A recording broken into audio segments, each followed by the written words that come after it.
All right, here we go. Aries Spears, welcome back. You know what it is, man. Yeah, it's been a couple of months. Yeah, keep a cot in the Russian residence. Yes. Keep a cot in the Russian residence. You know what I mean? Well, let's talk about what's happening right now. And I think the first thing that's, in the multiverse right now is the whole Keke Palmer situation with Usher. Yes. Me personally, I'm on the boyfriend side. You have to be. Yes, I'm on the boyfriend side. Yes. Okay? And what I said was, and a lot of people argued with me about this on Twitter, was that anybody who's bashing her boyfriend right now has never been in a serious relationship. Well, my first question is, I'm curious to know who's doing most of the bashing. Is it coming from females or men? Females. Okay. Yeah. Because no real man is going to bash him for that. If you do, hand in your Buffalo Wild Wing coupons and hand in your Raccoon Lodge hat. Your man card is no longer valid here. Fucking moist ass niggas. Come on, man. Right. And it's really kind of interesting how when you look at some of these like IG pages, which are kind of more like female oriented, it's like Keke Palmer's stay at home house, baby take, caregiver or whatever. They're basically downplaying the fact that he's at home taking care of the kid. Okay. You know what I mean? Which, at the end of the day, if you're with a woman who's making more money than you and she's making the majority of the income, you probably will be taking the role of taking care of the kid more. Listen, the money shit don't mean nothing to me. Okay. Listen, I'm a traditionalist in the sense that I believe that if we biologically play what I think should be our roles naturally, men are providers, women are caretakers. Okay. And it's what we do best. This whole I am woman, hear me roar, let's be on equal terms shit, whatever, man. If I'm the breadwinner and I take pride in being that as a man, I'm not going to bring home the bacon and fry it. If I'm bringing home the bacon, you're going to fry it. That being said, to me, it's less about the money thing. It's more about if you my woman, and I saw where a lot of women were like, well, they ain't married. I don't give a fuck, I'm fucking you. If you my girl, if you my broad, and I'm throwing the pipe, yeah, you got to behave accordingly. Well, they have a child together and they live even together. More so. And they're in a serious relationship. Even more so. My thing is this, right? Here's my thing when it comes to this. If you're in a serious relationship, then the two of you work together, okay? Nobody's just going to go out and do a bunch of shit, especially publicly, without checking with the other person. That's what a relationship is. If both people are out there acting a fool, doing whatever the hell they want, they're not really in a relationship, okay? So at the end of the day, people are like, well, him saying it publicly was where he was wrong. But then she did something very public herself. Well, you're right. So him addressing it publicly kind of makes sense to me. Listen, no one should be out to embarrass the other person. Exactly. Out of just pure respect. But again, man, my thinking, I'm a Neanderthal. You know what I'm saying? It's like, if you my woman, you have to act accordingly. And if I'm your man, I have to act accordingly when it comes to certain things. I got to make sure your hair is done, your nails are done, your toes are done. You should never have to reach in your pocketbook to pay a bill. But I'm a traditionalist. I'm going to steal a line from Paul Mooney. A wet pussy and a dry purse don't match. A wet pussy and a dry purse. Okay, got it. There you go. Okay, I actually did a poll. I asked men out there, would you marry a woman that made significantly more money than you? Do you know how many men voted yes? Yeah, man, times has changed, man. City boys. 85%. Yeah, get that bag, nigga. They want a sugar mama. Get that bag. I eat the shit out of Oprah pussy. Really? Yeah, man. I dated one time in all my relationships. One time I got into a relationship with a girl that had way more money than me. Right. Like, she was from Indonesia and her family was like one of the rich families over there. And honestly, I didn't like it much. Were you intimidated by it? It's not that I was intimidated by it. It just felt somewhat unnatural. And, being a traditional man and feeling like I should be the breadwinner, it's not like I was a slouch. It wasn't like I was a bum and like, right. But like, for example, like the first time I drove in a BMW was her BMW. Right. It made me want to go buy my own BMW afterwards. But being with someone who made way more money than me, well, she didn't really make more money. She just had more money than me. Yeah. Right? And me, I'm still doing my thing and I'm still making money, but it just felt a little weird.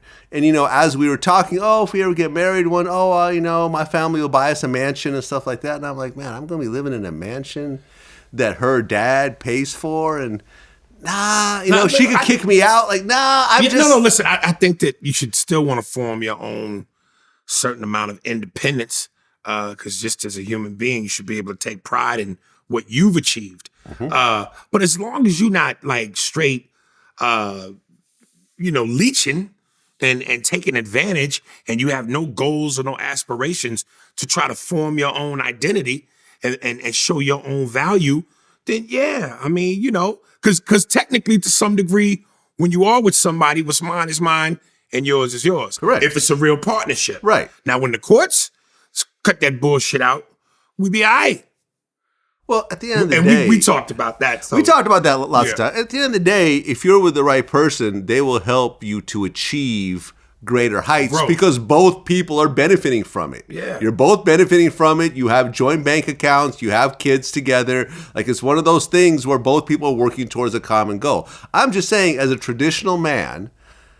You know, and honestly, I grew up in a household where my mom kind of made more money than my dad, and I sort of saw how things played out, especially near the end of his life. Like, she kind of started to lose respect for him more and more over the years. I saw it. Right. I saw it. I didn't like it, and I wasn't going to emulate it. See, that's the bigger thing, because I think sometimes women want us to try to believe that, you know, all is fair and respect and equality. But I think what you just said is I think there's more truth to that. Yeah. Secretly, they're like, this motherfucker. Right. You know what I mean? Because exactly. Again, if we stop trying to let society define what we should be by today's rules, I think there are certain traditions that always stand the test of time. And I think that, you know, again, not trying to say, you know, oh, as men, we're superior over you. But I just think biologically, there are certain things that men are meant to do, and there's certain things that women are meant to do. If you my woman and you screaming equality, if 3 thugs break in the house at 4 a.m, you don't want me to look at you and go, bitch, you better handle this. You want me to be the man, don't you? See, and that's the question, right? Do women want equality or special treatment? Both. Because they're women, they want both. Because most women, I feel, won't take equality and give up the special treatment. Right? Like, to be totally equal, 50-50 every time we go out. I'm not going to open the door for you. I'm not going to treat you like a woman, like get you flowers and all the rest of that stuff. I think women like special treatment. I think they love special treatment. Of course. I think women deserve special treatment. But the problem is that if they want equality, the two don't exactly coexist. Listen, they've been bred since birth to understand that about special treatment, you know, which is why, you know, they don't have to have game to get dick. You know what I mean? The titties is their game. The ass is their game. Right. You know what I'm saying? We have to actually come with a skill set. You know what I mean? Or money. And that is our titties. That is our skill set. Yes. I mean, look, at the end of the day, Kiki was on stage with Usher with her ass out. Right? She was wearing a thong. It was a very revealing outfit. Right. If you reverse the roles and had a man, let's say, getting a lap dance from Shakira or somebody, I think that man's woman would be very upset, especially if there's cameras rolling everywhere and everything else like that. Right. Maybe, because her reality is, well, he ain't getting Shakira. Usher's reality is, I might get you, bitch. That's the difference. A famous dude might pull you, bitch. A famous woman ain't fucking with no regular dude that work at Costco. You gonna get this lap dance on stage. You gonna have a memory for life, and that's where it ends. I'll kick you off the stage. That's it. A famous dude grind on a bad bitch. He like, yeah, it's over. Get the bitch number. Tell her meet me in the room. Back to the telly. Okay, so Dennis Rodman recently on Vlad TV. Yeah. And right afterwards, he got a tattoo of his girlfriend on his face. I saw that on Instagram. What's interesting is that the girl who was tattooed on his face was the girl that I actually booked the interview through. That's like his girlfriend / assistant now. Let me ask you this, because here's what fucked me up. Unless my eyes were deceiving me, she looked black. Yes. Dennis likes black pussy? Yes. Get the fuck out of here. I know, right? He's been living after Madonna, Carmen Electra, you know, and Jeannie Buss. Here's what's crazy though. And listen, when a motherfucker achieve a certain amount of fame, like we just said, your looks is your money. You know what I mean? Or your money's your looks. Either or. Let's be honest. In terms of the beauty category, Dennis ain't never been it. And I know that there are a lot of black women who might not give a Dennis Rodman the time of day because of how he looks. White women see ugly niggas as exotic pets. You know what I mean? Exotic pets? You know what I mean? That's something they can show off. Like, look at my handbag. I got a Dennis Rodman. But it just, so I was surprised by that he would want a black woman. And I'm surprised that, and again, if he was, from what I've heard, he's not as rich as he once was. Yeah. So, true. You know, it ain't like he caked up and that's the motivation for a black woman to go, I want to be with this heinous looking motherfucker. So, you know, that's a surprise to me on both ends. Well, but, okay, look, he may not be the most traditionally handsome man. He's not. He's very tall, he's well built, and he's a world-class athlete. Probably got a dick the size of a kayak. He got kayak dick. Kayak dick. You know, he broke his dick like on 3 different occasions. I heard that. Yes, we talked about it. I heard that. Said there was blood everywhere. I didn't hear that part. Yeah. Yeah. Said it was a mess. I mean, you would think after the first time you broke your penis, you would take extra precautions not to break your penis again, but you did a 3-peat, essentially, with your penis. Yeah, man, you know, it's one of those days when you get active of love, brother. Yes, sir. When you get active of love, and the next thing you know, you want to do some really cool stuff, you know. And hey, when you miss, you miss. When you miss, okay? So, but anyway, the girl freaked out again. They all freaked out. They say, oh my God, what am I? Like, they just freaking out because, you know, everything comes out. It's all blood. You know, it's you want to talk about this, right? So it's all blood. It's everything coming out, blood. It was crazy. Yeah, the face tattoo. I was with a girl, and I remember I broke my dick, man. It was crazy how it happened. You know, even when I was playing with Chicago with Michael Jordan, Scottie Pippen, and the great Phil Jackson, it was a different man because I was like a lot of women. So did you at any point did you help Dennis clear some of that white shit off his lips? That nigga look like he always just got done eating a powdered donut. I ain't never seen a nigga whose lips look like pickaninnies. I don't think so. I think his lips look fine. You white, you wouldn't know. I wouldn't know. You wouldn't know. I don't use lotion, you know. And, I mean, there's lots you don't of stuff. have to. It blends into you. It blends in. You like that the broad from the X-Men, the one that changes everybody. Mystique. Mystique, you a chameleon, nigga. The face tattoo though was crazy. Like I didn't see that one coming. The whole look is crazy. When they showed the footage of him on Instagram at the Gay Pride Parade, and he had on what he skirt. had on. Well, but he's been cross-dressing his whole life. I mean, remember he wore the wedding dress back in the day? Right. He married himself. Yeah. You know, and he's always had, I believe actually at the interview, like at the start of the interview, he had a couple people with him, and one was a transgender that he was hanging out with. He's always been like really cool with the gay community, the trans community, everything else like that. In fact, I remember we even talked about this, how what John Sally said in one of my interviews that Dennis always had a transgender in his crew. And well, doesn't everybody? No. No. And basically, and we talked about this in the interview, like the way John Sally said it was that he used to like basically bring her around and kind of fool dudes. And we talked, he goes, no, I wasn't trying to fool anyone, but she looked like Marilyn Monroe with the titties and everything else like that. We're at Morton's, and I get there, Jerry Springer's there. So I'm geeked. I want to sit next to Jerry and talk to Jerry at this dinner Dennis having. And there's this blonde at the table. And I look down and a blonde. The boobs, the look, the Marilyn Monroe is at our table. Mm-hmm. And I'm like, and I look again. And I look at Dennis and I smile and I look at Dennis and Dennis is like this. He looks at me, nods, and goes, and I go, nah, not my style. That's all I say. And Jerry Springer said, this is pretty crazy dinner. People, you know, he's talking, and I'm getting to know Jerry because I want to hang with Jerry Springer. And to this day, I'm cool with Jerry Springer. And I see that. And everyone goes, wow. And Dennis says, you're the only person that has not tried to holler at her. And I go, yeah, not my style, not my speed. He goes, still same old style. I said, yeah, I have a radar. It was a dude. It was a guy.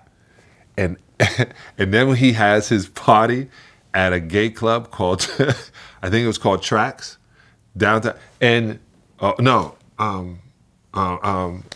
something breaker, jawbreaker or something like that. He has his party there.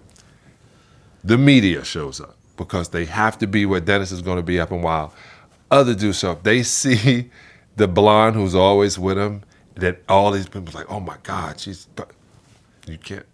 It was a man. It's a man. So he's, wow. And I'm like this. And Dennis was just friends with him, but he loved the fact that everybody tried to kick it to him. Dennis Rodman is special fruit, and I don't mean it in that way. I'm just saying he's a special fruit.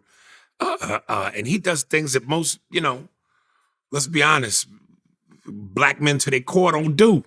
So, that's why he get a lot of white pussy, man. I'm telling you, white women like all that wild shit. Yeah? Sisters ain't playing them games. I mean, listen, he had Carmen Electra. Well, he was married to Carmen Electra in her prime. Which was bad. This was Baywatch Carmen Electra. Bad bitch. This is not Last Dance Carmen Bad Electra. bitch, yeah. This is Baywatch Carmen Electra. Sir. The whole world wanted her. Yes. Come on. White, black, Asian, Latin, Listen, a bad bitch is a bad bitch, period. Bad bitch is a bad bitch. He had her. He had Madonna in her prime. Well, that don't mean much to me. What do you mean? I don't think Madonna was ever, super fine. I mean, Madonna was like Rihanna at one point. Britney Spears at one point. Yes, she was. You're talking in terms of stature? She was the biggest. She was like... Maybe in terms of stature. But not beauty. Okay, maybe not beauty. No. I mean, listen, I never found her super attractive either. Right. I get you on that. But in terms of stature, she was... Oh, yeah. It was, on the male side, it was Michael Jackson. On the female side, it was Madonna. Yeah. There was no bigger female artist at the time. Yeah. So that's what I'm saying. 80s, 90s, to sleep with someone on... In fact, we even talked about this. He claims that she offered him a $20 million contract. Have a baby. If she got pregnant. Yeah. He couldn't do it. Well, I mean, he tried, I guess, but... No, I don't even think he tried. I don't think he wanted to. Well... That's what I had heard in the interview. I think they had sex. No, they've had plenty of sex. Yeah. But having sex don't mean pregnancy. Well, I mean, if you don't pull out at the right time... He probably pulled out and came in his own mouth. Yeah, I'm leaving that one alone. I'm leaving that one alone. Let's see where you go. Where you was going. I'm not going with that one. Well, here's the thing. In our interview, and this made headlines all over ESPN and everything else like that, I brought up a Gilbert Arenas interview where he said that one-on-one, Larry Bird would beat LeBron in a game one-on-one. In his prime, Larry Bird would beat LeBron. Robin said that. Oh, no, Gilbert said You're this. right.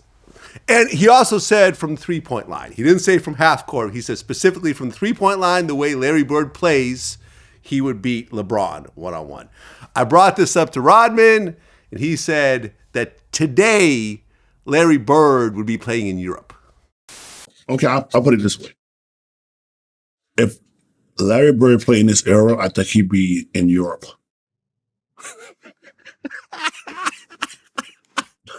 So I'm just letting you know, man. Really, like I said, I'm just saying he would be somewhere over there. Because, his game was fit for Boston at that time in the 80s and stuff like that. But today's world, oh, hell no.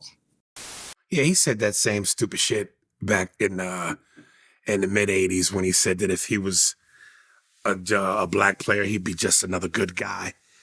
Fuck out of here. Larry Bird was the truth, man. Larry Bird was the truth, man. And for a guy that, again, most people said wasn't athletic, couldn't jump, said he couldn't even jump over a phone book was the joke. He couldn't jump over a phone book. Larry was the truth, man. 3-point sniper, basketball IQ off the charts, a tenacious defender. I don't know, but man, let me take that back. I don't know how great his defense was, but just a tenacious player, man. You know, would tell players what he was going to do. Oh yeah, and trash then do talking it. was on a different trash level. talking like a motherfucker. 3 championships, several MVPs, Hall of Fame, Olympic medalist. Stop it. Stop it. Why do you think people hate on Larry Bird? He's white. He's white. But I don't think most people, I think most true fans of basketball, especially blacks included, they know the deal. They know, but nobody's really, you know, the people that are hating on Larry Bird are simply haters, because there's no way, if you know anything about that man's criteria, his record, his skill. Come on, man. There's always one. You know, hating on him is like hating on Eminem. You know, they're one and the same.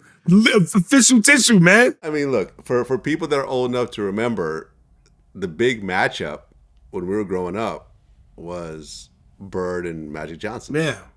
They had their own video game. Yeah. They had their own sneakers that they would Yeah. like try to sell against each other. Like They saved the NBA. they saved the NBA. Yeah. Those were the two biggest guys Right. in the sport, period. Yeah.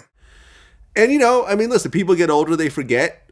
And, you know, Listen, it's out of sight, out of mind. I think it's a goddamn travesty what's happening now. Like, it's become popular to shit on Michael Jordan. It's become popular to try to discredit this man, destroy his legacy. Like, get the fuck out of here. If Magic and Bird saved the NBA, Michael took it to the next stratosphere. Yeah. And no one has done that since. The man ain't played in 20 years, still has the #1 selling shoe. You know, when people talk about icons and GOAT, that's what killed me. And I get into this argument all the time where people go, well, if it's about rings, it's Bill Russell or Robert Horry. He got 7. And it's like, it amazes me how stupid you motherfuckers are. I actually had to cut up your meat for you to eat, like when you was a child. Why do I have to explain this to you? A GOAT gumbo recipe is about totality. Learn this word, totality. It wasn't just about, well, Michael, it encompassed everything. Stats, popularity, fucking athleticism, fucking championships, impact on the game itself. He took the game global. You know what I'm saying? 6 championships, how many Defensive Player of the Year awards, never saw Game 7 in the finals, how many 6 times finals MVP, 2 3-peats, 72-10. Yeah, the Golden State Warriors, they went, what was it, 73-9? yeah. But they didn't win the chip, so it don't count. All right? Miss me with that shit. It counts. It counts. Going 73 in the regular season Okay, counts. yeah, what I'm saying Come on, that's phenomenal. What I'm saying is You gotta say that's they phenomenal. beat the Bulls record by 1, Yes. but they didn't win the championship. Okay. So it's not the same amount of potency. You got to win it all. Okay. You know? So, you know, when you look at Jordan in terms of totality, how could you say he's not the GOAT? Speaking of Jordan Pippen, Larsa Pippen. Hey, baby goat dick. What? She get the baby goat dick. The baby goat dick. You talking about Marcus Jordan? Yeah, Michael's the GOAT. Well, number one, Larsa got half of Scotty's retirement. Did you hear about that? You and I have gotten in very heated debates about this illegal sodomy. Listen, I disagree with this. Personally, I don't think a man's retirement should be up for grabs when it comes to a divorce. Personally. I mean, Well, I can understand the about- argument for it, but I think this is ridiculous. What we talked about with women. They want what? They want equality and they want special treatment. Right. Larsa Pippen. Right. So now she's dating Jordan's son. Michael Jordan actually made a comment saying he didn't like it. Yeah, he and said she no. said she was traumatized by it and whatever else. I mean, what kind of answer do you think you were going to get? Right. This is crazy. I mean, the fact that Jordan and Pippen are not on great terms right now and you start dating his son after being married to his teammate. That's not his son's fault, you know, and they're not together. So technically, as 2 grown adults, they can do whatever they want to do. You know, let's be honest. You can do whatever you want to do, but there's a world full of people to do it with. And when you start basically shitting where you eat, it's not a good idea. There? She's not with him. Man, Who's they're eating former there? teammates. In fact, her son is now playing on the same team with her ex-boyfriend. You know about that? Remember Her the dude? son. Larsa's son Yes. is playing on the team with who? the guy that she was dating at one point. Remember, she was dating this one basketball player who was married to this Asian girl, Right. and they found out, whatever. They're both playing for the Lakers now, I think. If hoes ain't shit was a person. But again, there's no ties. So technically, there's no ties. There's no ties, but you get to choose who you want to be with. Never in my life. Well, don't be a hypocrite. If you get to choose, then you get to choose. Okay. Don't say you get to choose, Okay, but then you can't choose. Look. Never in my life have I dated an ex of one of my friends. Okay? Never in my life have I dated an employee. Never in my life have I dated the mother or sister of someone that I was involved with or whatever else. Just because when I look at it and say, look, there's literally over 1 billion women out there. Why cause all these extra problems with this one particular person? Let's back up a second. Why go with this person when you know it's going to cause problems? Let's back up a second. Okay. Scotty needs to take responsibility for Scotty. Okay. We know where this stems from. He said it on The Last Dance. He was mad because Phil Jackson drew up the play for Kukoc instead of him. Okay. How that's Michael's fault, I don't know. He's the one that accepted the shitty contract from the Jerrys. How that's Michael's fault, I don't know. So to try to be upset with Michael and say all this outlandish, ridiculous shit when Michael played no part in the decisions you made. Okay. Michael didn't tell you to sit out that game and quit on your team. Michael didn't tell you to accept that bullshit contract. Nigga, that was you. Okay. So Scotty has to accept responsibility for Scotty. So that being said, I'm like this. If he wasn't in the media trashing Mike, saying outlandish shit like, well, Michael was a horrible player. Y'all saw it. Michael, people didn't start talking about them till we won, till I got there. Word. So once you start talking that nonsense, well, then all bets is off, man. All bets is off. If he wouldn't have said none of that and kept it cool, and for the record, Mike said in his Hall of Fame speech and in Last Dance, anytime you saw me with a trophy, Pip was right there with me. I couldn't win without Pip. He was my greatest teammate ever. So where is this saltiness coming from? I don't know. All right, well, then, I don't know, but that has nothing to do with Larsa. That has everything to do with Larsa. So Larsa felt that at that point that was a green light to go date Jordan's son? No, I'm saying as a green light. If the rule is, don't fuck with my ex because me and Jordan I guess, was teammates and we was brothers in arms. Okay. Well, even though, again, technically, how about just don't fuck with my ex if you my man? Like, you know what I'm saying? If we have but when you start running any sort of relationship, don't fuck with my ex. When you start running your mouth in the media and trying to make me look bad when we know there's nothing for me to look bad, well then fuck you. Okay, so you think that Jordan sent his son to go fuck his ex? No, I don't think that happened. But that's the beauty of life, man. That's the beauty of life. Karma got on a 23 jersey. Well, you got Zion Williamson. Who recently had, he's announced that he's having a baby. And, other women started to pop up out of the woodwork. The most prominent of which is porn star Mariah Mills, who allegedly tattooed his name on her face, which I don't think was real, by the way. Right. I think that was just fake because I didn't see the actual tattoo. I just saw the outline. Right.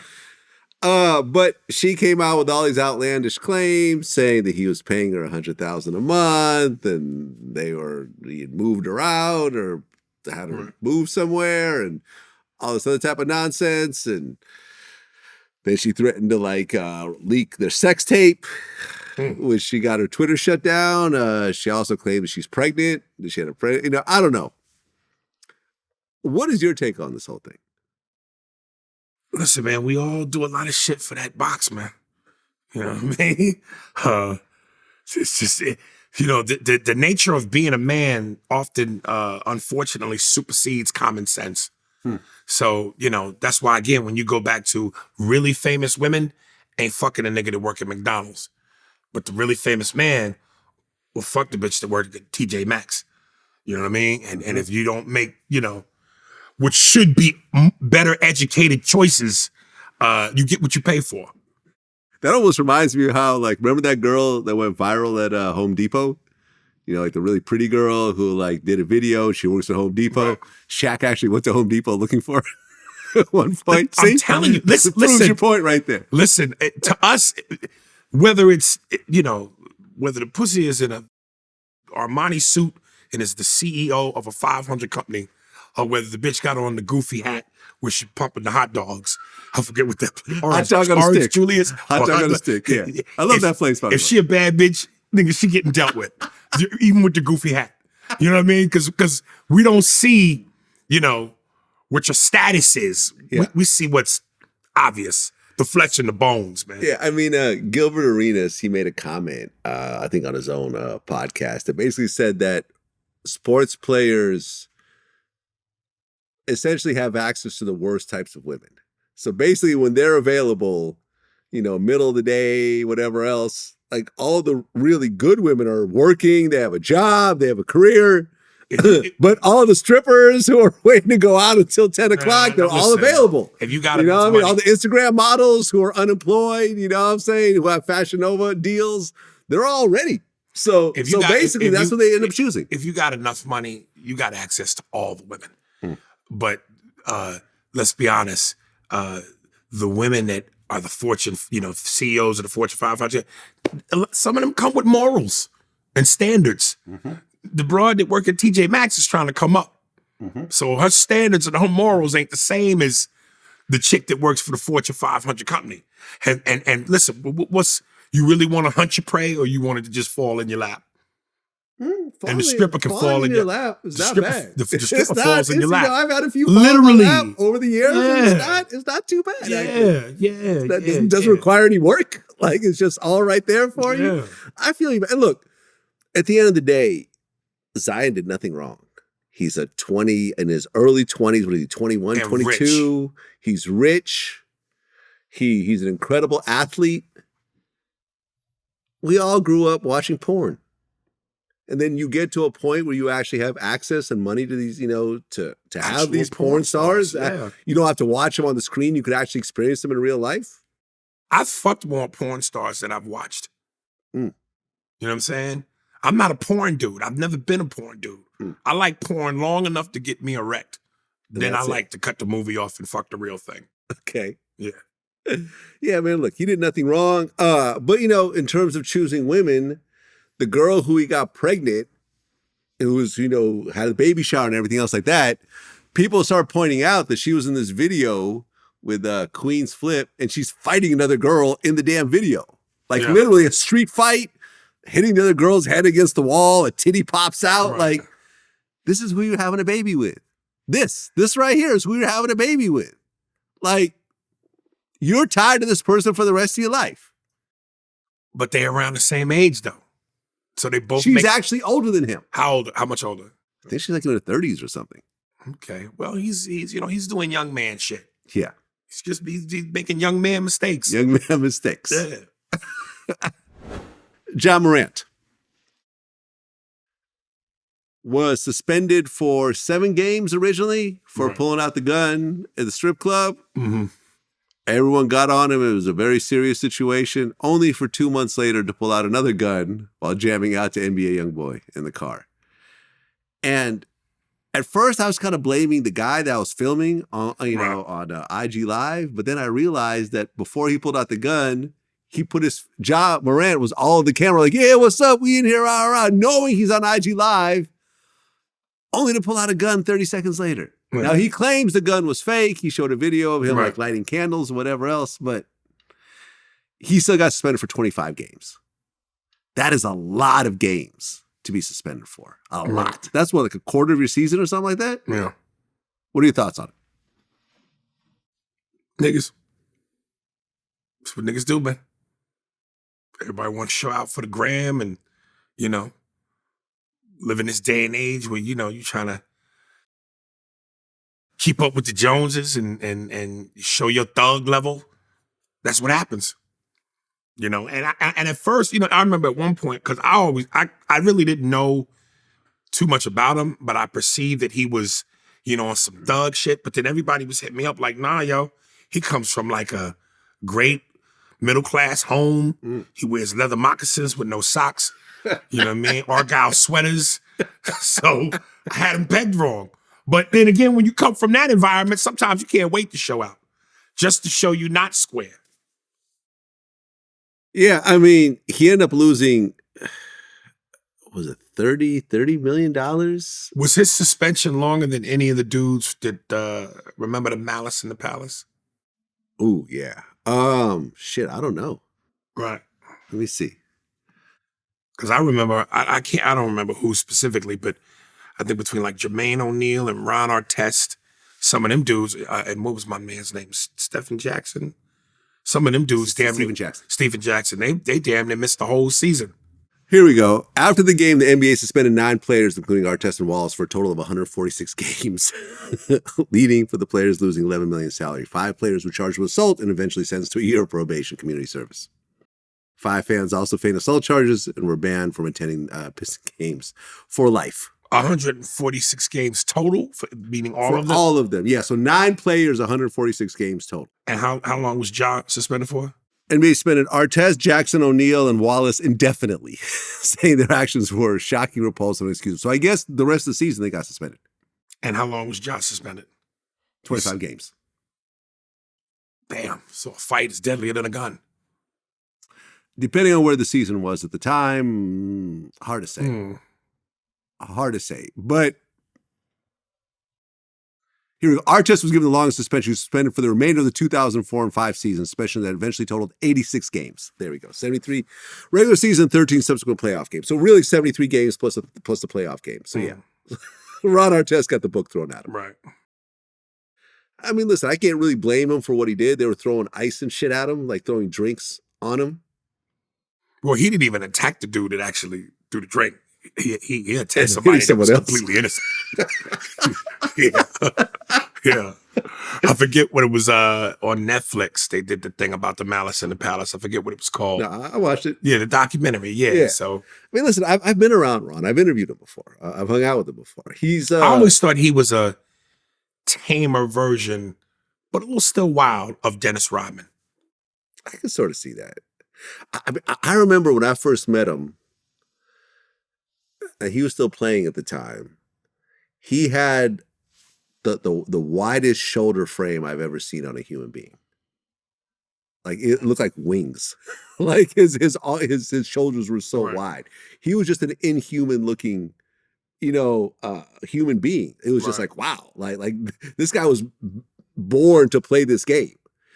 I can't imagine getting into a fist fight with this guy.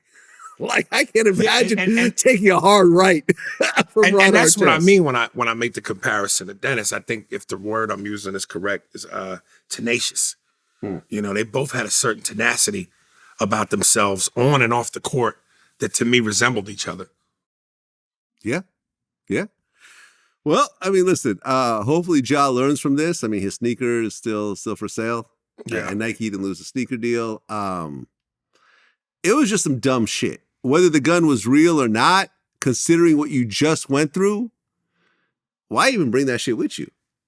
Like seriously, like what? Again, you chalk it up to young man mistakes. Yeah, Well, we'll see what happens. Gunna. Who's Gunna? You know who Gunna is? Rapper. He was part of the whole YSL RICO case, and he's the one that got out early by saying that YSL is a criminal gang. Yeah, Vlad, we've been down these waters. You have no idea. My era, if it ain't from the 90s, you have no idea. Early to mid 2000s, my jersey's in the rafters, man. Well, let me just say this, regardless of how familiar you are with this music. He essentially pled guilty to a RICO charge and said that YSL, which is, the crew that he was in, which includes Young Thug and other people, but he's one of the 2 prominent rappers in this crew. He said in order to get out and get a plea deal and get probation and not do any more jail time, he said that YSL is a criminal gang and he's seen other members do things in furtherance of the criminal organization. He snitched. This is what people say. Now, his lawyer said it's not snitching because it can't be used against anyone else and he just did this to get out, whatever else. So everyone's like, oh, he's a snitch. His career is over. Gunna just had his first top 10 hit as a solo artist on Billboard. After this. Well, Lil Duval made a comment saying that these days, snitching just doesn't matter in hip hop. In fact, it's just free promo. Yeah, listen, this is a different time we live in now, man, where it's just like between streaming and SoundCloud and YouTube and I'm this is a goofy era, man. That's why the music is allowed to be what it is today, because it's just all goofy shit.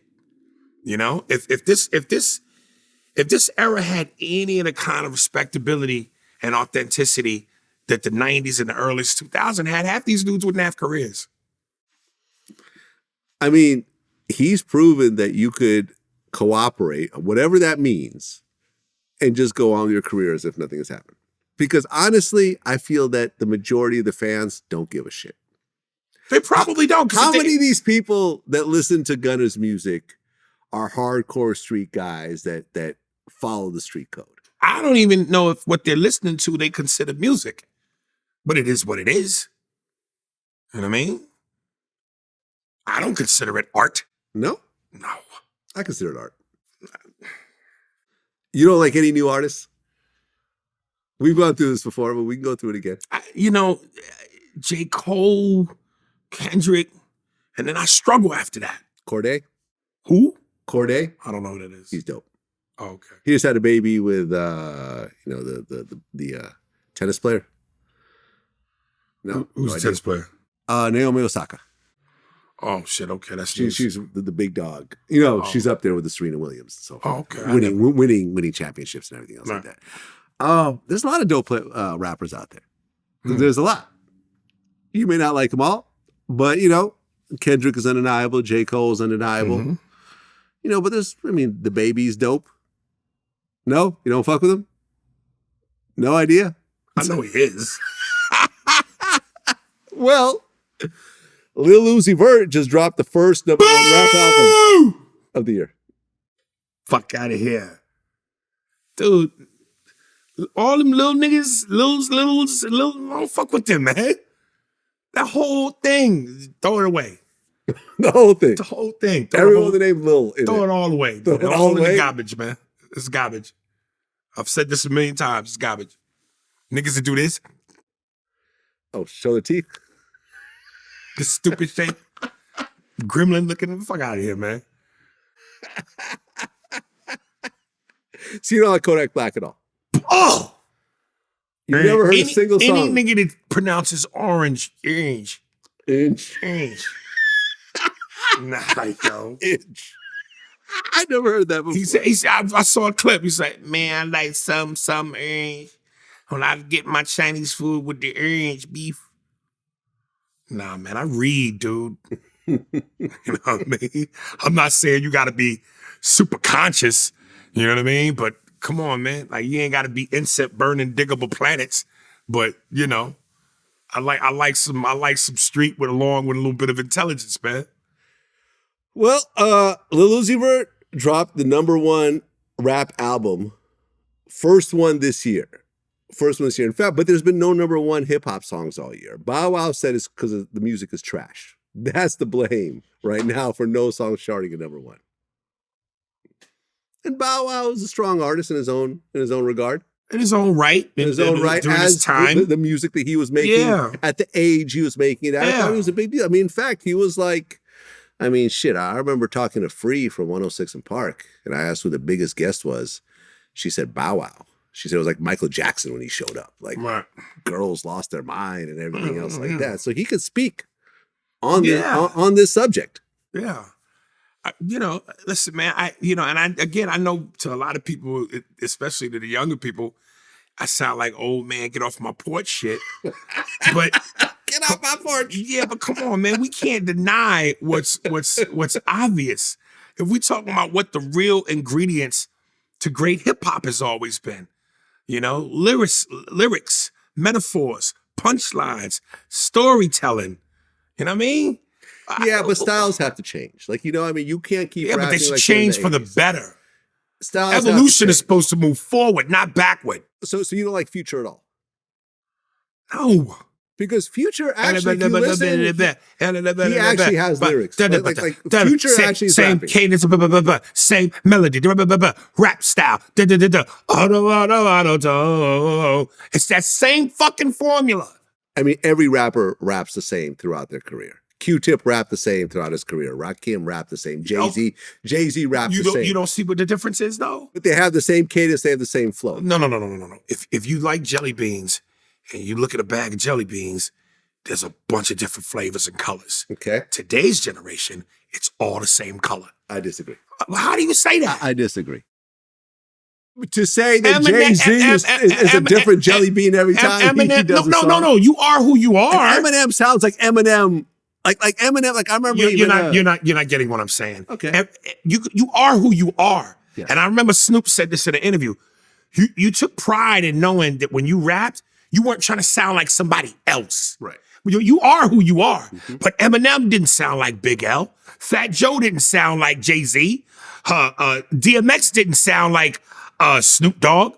Ice Cube didn't sound like a Big L or Public Enemy. Like everybody had their own individual style, rhythm, cadence. Future didn't sound like anyone.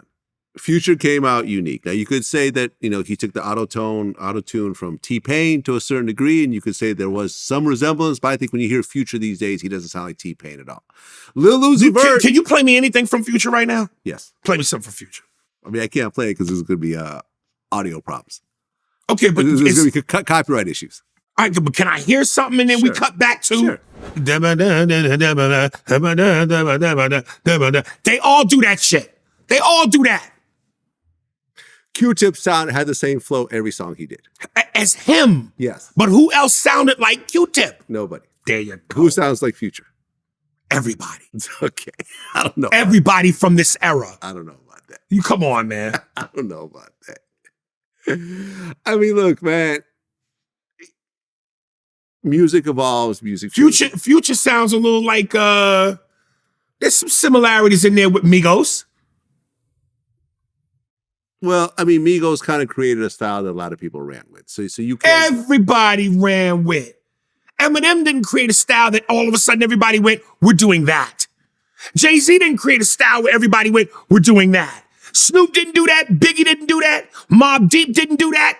Everybody had their own shit. Now, yes, certain things might have sounded the same in terms of regional.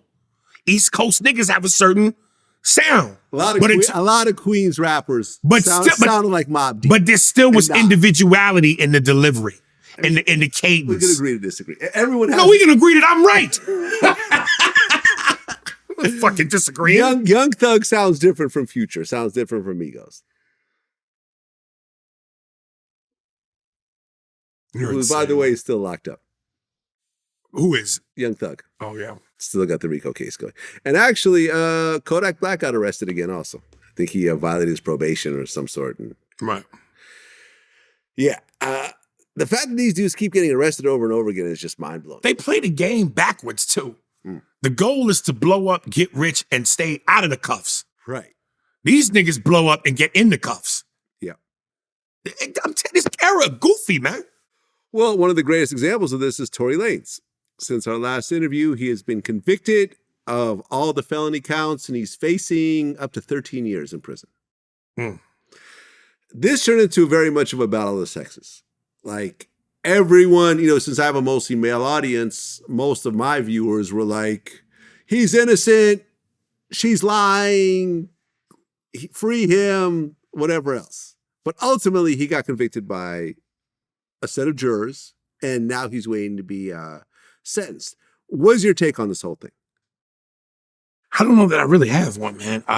Again, because, I don't keep up with today's hip-hop news. I just don't. Okay. Well, she got on the stand and said that he shot me. He said that he didn't shoot her. What does the medical report say? That she got shot. Well, did he shot her? She had bullet fragments in her feet. He shot her? Yeah. Okay. Yeah. Tony Yayo has always said in our interviews, he said that in all his years of being out in the streets, he has never heard of somebody shooting someone, that person surviving and then taking the stand, and that person actually going to court and trying to fight it. He said in a situation like that, you take your plea deal. You're not going to win, especially if it's a woman. If that woman gets on the stand, is crying and says, that man shot me, he said dance bitch and, you know, goes into a graphic set of details. You don't take the stand yourself and you expect that to go your way, you're really tripping. Somebody saying you shot him and they still alive and they willing to take the stand. In my eyes, you're not gonna beat the fucking case. Yeah. I never seen that in my life. Somebody saying you shot him and you taking it to trial.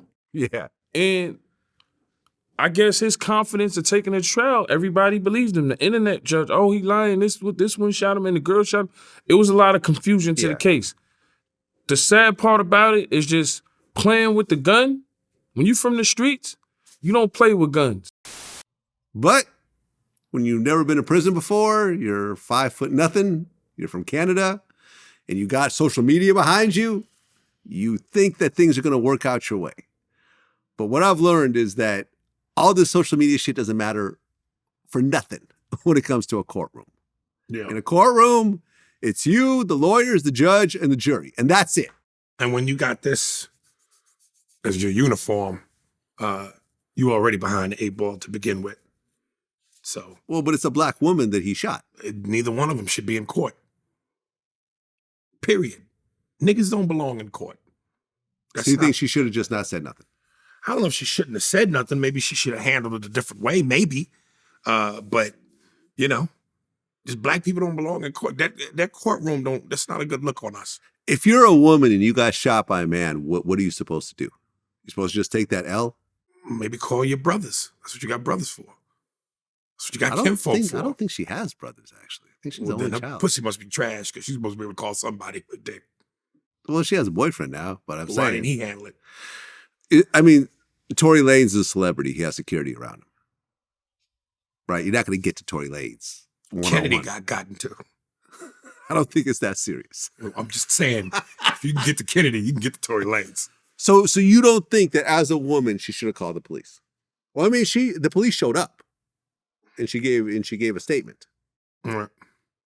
So you don't, and this is what bothers me sometimes about the whole like no snitching thing. It's like, there are times you should be cooperating with the police. I'm not saying every time. I'm not saying every time, but there are times that the police have a very important role in your life. You know, some of the codes that we live by are absolutely ridiculous. You know what I mean? If I know a serial killer is living next to me, I'm telling. Right. But if you're Cameron on 60 Minutes, do you remember that interview? Oh, okay. So on 60 Minutes, they had Cameron on and he had just gotten shot himself. He didn't cooperate. Right. So they asked him, they're like, so you wouldn't talk to police? He said no. And they asked him, said, if you have a serial killer living next door, you wouldn't call the police? He said no, I would move. Damn. Yeah, there's certain things in the world of black folks that just supersede what I'm able to digest. I often say jokingly on stage, whether it's the nigga on the street corner that's selling drugs and hustling and that's considered hardcore, or whether there's the black dude who's going to Yale or Harvard in a 3-piece suit, both can be legitimately black. They're just different kinds of black. I'm a Huxtable, and then there's good times niggas. I'm not a good times nigga. I'm a Huxtable. You're a Huxtable. I'm a Huxtable, okay. Which means I'm telling. You're telling. Yes. Okay. Yeah. The nigga that goes, I'm gonna just move. That's good times. And if he was really about that life, he'd kill the serial killer. Right. I mean, if you have Jeffrey Dahmer living next to you. And you know it. And he's eating kids. And you know it. And you know it. And you got kids. And you got kids. You would move? Fuck that. You handle that. You handle it yourself? You live by Italian rules, Wink, wink. Yeah, but conceptually, this sounds really cool and heroic and, I think sometimes legendary and whatever else. But at the end of the day, if you kill someone, even if you feel in your heart that they deserved it, you could potentially go to prison yourself. Unless you totally prove, like if you have a serial killer living next door and you just out of the blue go and kill him, you could be charged with murder. Of course you can. And you will probably go to prison. Well, then you better learn how to do shit the way the Italians do. Which is? Who? Where? What you talking about? Yeah. You know how many of those guys go to prison? All of them. You know how many of them I've interviewed, from Sammy the Bull to Michael Franzese to whoever else? Some guys fuck up. Man, damn near all of them cooperate. Listen, man. Damn near all of them cooperate. Listen, black people, we sell wolf tickets like a motherfucker. George Zimmerman is still okay. Yeah. So, you know. Exactly. All that, the rules, snitching and all of that, like, come on, man. We pick and choose how we want to play this game. Yeah. And honestly, I feel a lot of times the snitching is a concept that was created by the various neighborhood bosses to just use the kids as crash dummies. You know what I mean? Y'all go sell drugs for me. When y'all get caught, don't snitch. Do jail time. So I don't have to do the real jail time. Right. You guys are first offenders. You guys do the jail time and don't snitch. Because honestly, let me just say this before you go on. What's really the reward for not snitching? Where's the prize? Seriously, you get out. You don't snitch. You get out. Is there a bunch of money waiting for you? Well, the mafia used to be like, yo, if you didn't snitch and you did your time like a man. That's the mafia. When you came out, they took care of you. Yes. They took care of you while you was in there and your family. Right. Does that happen, in most urban communities? Seriously. How many people go to jail and get taken care of? How many people get out and have like a house waiting for them or a bunch of money or whatever else because they didn't cooperate? Seriously. How many? Yeah, listen, I don't know of any. I hear you. I was. They come out broke, and some people in the neighborhood say nice things about them, and that's where it ends. Right. That's where it ends. Right. Okay. Listen, I was gonna say, it's somewhat reminiscent to me where I had seen these documentaries about skinheads in the Klan, and the upper bosses, the guys that really run these organizations, would always tell these young warriors, go out, fight for your race and blah, blah, blah. It's about pride and blah, blah. And these young white kids go out and commit the crimes, but the bosses that are talking all that shit, they don't get their hands dirty. Exactly. And again, like you said, what's the benefit when they come out? Nothing. So, a bunch of jail time, a felony in your record, which means it turns into forever punishment, which means that you can no longer rent an apartment. You'll have trouble getting a job. Right. Can't vote, right? Can't vote. Can't carry a gun legally. Right. It's a trap most times. Because when you go into the young fall for it. When you go into the business world, like, I interviewed like the real Wolf of Wall Street. Everyone cooperates at that level. When someone on Wall Street gets busted, they all cooperate. They tell on everybody every time. Right. No one goes, oh no, I'm not snitching. I'm going to do this 20 years. So to protect my friends. Never happens. Not once. Right. Not once. All these Bitcoin people that are being busted, like FTX and all of them, they're all cooperating around each other. All of them. Every last one. But there's someone out there that's keeping it real doing 30 years. When keeping it real goes wrong. Yeah. Yeah. My man, Adam 22. This guy. This is some goofy white guy shit. This is some goofy white guy shit. Okay, so Adam 22 and his wife, Lena the Plug. Who's a porn star. She does porn. They recently got married. They have a daughter together. Yeah. Now, they have done hundreds of scenes together. Adam, Lena, wife. And a third girl. Okay, yeah. They've done threesome scenes together. And there's perfectly normal. Someone even pointed out that he actually has done at least one scene by himself without her being there. When you like jerked off or some shit? No, him and a girl. Him and a porn girl. Did a scene together, came out. So recently, they actually announced that there is an upcoming scene with her and a black male porn star. Right. Who's, from what I heard, dick is as big as Peter Dinklage. And that scene actually happened. Yeah.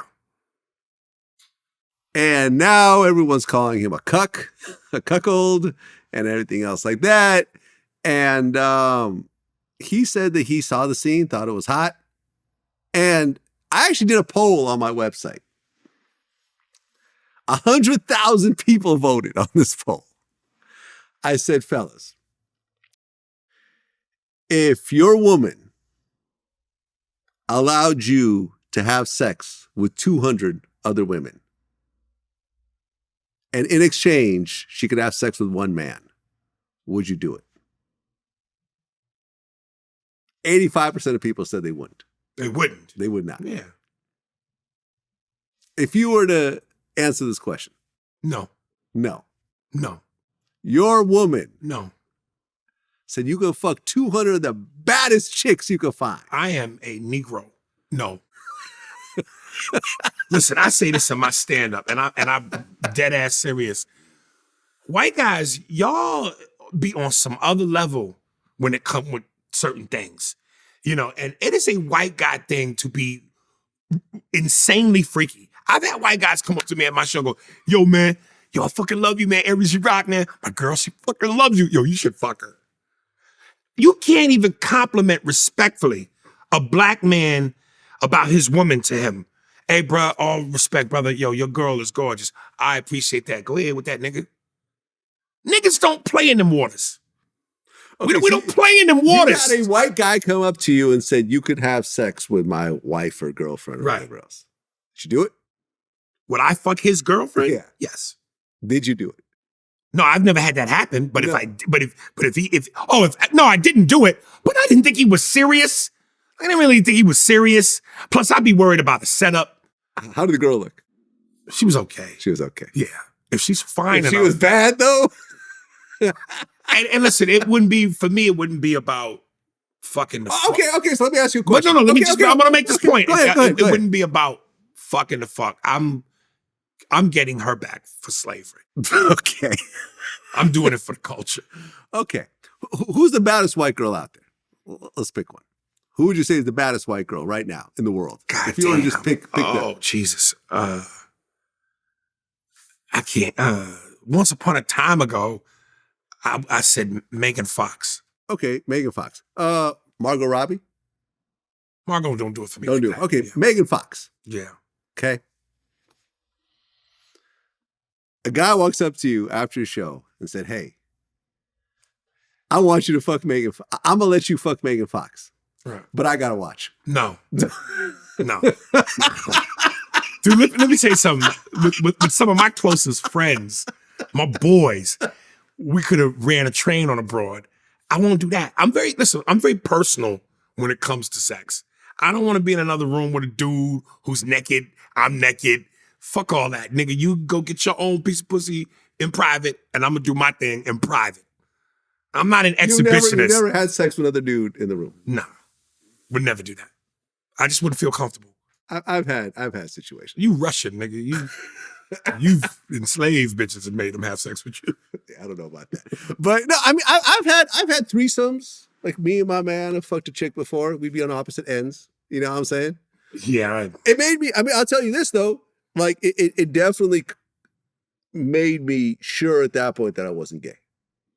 You know what I mean? I was like, okay, I'm definitely not interested in the guy in this room. I'm trying to block him out. I'm trying to focus on the woman. I don't even think I came because, it's distracting to have another dude in the room. Right. But I've had, I've been in freaky situations where a girl would be giving me head and one of my homies in the room, like, watching with another girl. Like, I've had shit like this. I'm not gonna lie about it. I've been with a lot of women, man. I'm 50. Like, I have too. I have been with hundreds. But I'm saying, like, I do solo movies, man. Solo movies. I don't do buddy movies. Like solo just by yourself. Me and a girl. That's not solo. That's well, you know what I mean, motherfucker. I don't do buddy cop movies, nigga. Buddy cop movies. Yeah. Okay. So, I mean, essentially, look, 100,000 people voted. Most people said they wouldn't do it. But you also got to understand that both him and his girl are both sex workers. Listen, man. Right? They do porn. Adam 22, he's an official porn guy. I mean, if he does sex movies with his girl and other porn different. girls. No. That's different from being a full-fledged, I am a porn star. I would consider him a porn star. What makes him different than a porn star? He has sex on camera for money. No, no. If he's fucking just his girl and they're making home movies, He's fucking his girl and other girls. okay, Threesomes. and he's getting paid. Of course he's getting paid. Well, then he's just a good, fortunate man. What a lucky son I mean, of it's a his bitch. own content. It's his own, Okay. you know, he's monetizing it himself. Okay. But he's not doing it for free. But I don't still consider him a porn star. If he were to go to the AVN Awards, they wouldn't embrace him. I think they probably would. No, actually. they wouldn't. At this point, he's probably the most famous porn star I in the have world. hosted Male porn star I've in the world. hosted the AVNs twice. Trust me, that is a very strict club. They're not just gonna welcome him because he's doing that. All right. We'll see. But furthermore, my thing is this, and this is why I say, listen, I don't know if it's ego, machoism. I think it's maybe a little bit of both. Even if the dude wasn't working with a unit, I don't want nobody else fucking my woman. I can't watch my woman be moaning from another dude. But certainly some nigga with, you know what I mean? Okay, let me put it this way. Out of all the relationships you've been in, can you honestly say your girl's never cheated on you? I wouldn't put anything past anybody, but I'll say this. Yes, she has. Okay. But I deserved it Okay. because I cheated on her. Okay. So, once again, when we look at fairness in a relationship, you have sex with 200 women. She has sex with one guy. And it's suddenly like the end of the world. Yes. Yes. The rules are different, man. Rules are different. Whether you think they're fair or not, whether you like them or not, they are what they are. They are what they are. Okay. Okay. If I fuck 1,000 broads and you my woman, and which is to say I cheated on you 1,000 times, you know what I mean? It's fucked up. If she cheats on you, then it's over. She's a whore. She's a whore. She's a fucking whore. Filthy, dirty, nasty Get rid of her. whore. Get rid of her. One That's guy. it. That's it. That's 0.5% of what you did. Yeah, hey man. Hey, Don't hate the player, hate the game. come on, man. A lion gonna be a lion. Janelle Monáe has been showing her titties off nonstop. Beautiful girl, by the way. Yeah. Beautiful girl. She's not into guys, by the way. She's into women. Oh, really? Yeah, she's a lesbian. Oh, I didn't know that. Yeah. Okay. It's a nice Still titties, beautiful though. girl. Titties are definitely nice. Right. I can see why she's showing them off. Right. Some people are pointing out that, like, for example, she's pulling out her titties at Essence Fest and stuff like that, and no one seems to care, whereas, what's her name? Janet Jackson, remember she had the titty slip at one point, and then she was crucified and everything else like that. For the record, I wish Jill Scott would pull her titty out. That's what you want to see? Oof. Big Jill Scott titty? Oof. That's your type right there? Oof. You like them big girls? But she's big in the right way. Big in the right way. Big in the right way. Yeah. When she was in that movie with Chadwick Boseman, Get On Up, the James Brown story, and she got up on that bed and said, "Get up on up here, Mr. Dynamite." Ooh. Oh, Janelle Monáe, though. A little frail for my taste, but Frail? beautiful girl. Yeah. I don't like skinny broads. I don't like I said before, I don't like. But she's not that skinny. She's still got curves and everything else like that. No, she's no more. Jill Scott. Okay. Okay. She's but no you ain't Nicki- got to be Jill Scott, but more on the thicker side, though. Okay. Yeah. Now, a lot of times when you see girls on the thicker side, usually it's plastic surgery, though. Well, I mean, it can be. It And can I don't. be. And It listen, usually is. okay, but In entertainment, especially in hip hop, I'm not mad at. Nicki Minaj, Lotto, all of these girls have had work done. I'm not mad at a little bit of plastic surgery, as long as it's not outlandish. Yeah? Yeah. What is outlandish? Is Nicki Minaj outlandish? No, No? not to me. Okay. Khloe Kardashian is outlandish. What's the difference? What do you mean? What's the difference? Have you look at the before and today, side by side? You think Nicki looked like this back in the day? Have you seen how skinny Nicki used to be back in the day? Okay, well, wait. She was weight gain. That's not weight gain. No, That's surgery gain. A surgery gain? Are you talking about titties and ass? Yes. She Okay, got both of them done. Okay, but the rest of her that filled out, that's weight gain. No. You could do thighs. So what was she? So what was she supposed to say? Bony forever? How old is she? I don't know, like 30 something. And how old was she when she started? 20-something. Okay, it's a hell of a gap. Okay. Yeah, success breeds a lot of meals. So does surgery. I'm just saying, Nicki Minaj When you look at was a skinny little girl, and then suddenly she's super voluptuous because of surgery. And listen, I have no problems with surgery. You have one body. Make yourself happy. If this is what you want. I remember like Tony Yayo said that like he's seen girls' whole life change after getting surgery. Yeah, and it's true. I mean, most girls don't get their ass done and keep fucking the dude from UPS. You know what I'm saying? Usually they dump that dude and try to find something. Most girls don't get done and still fuck the nigga from UPS. I don't get it. We covered this, man. It's a different ball game for women. It's a different ball game, but when you're trying to go for a certain type of man, they want a certain type of woman.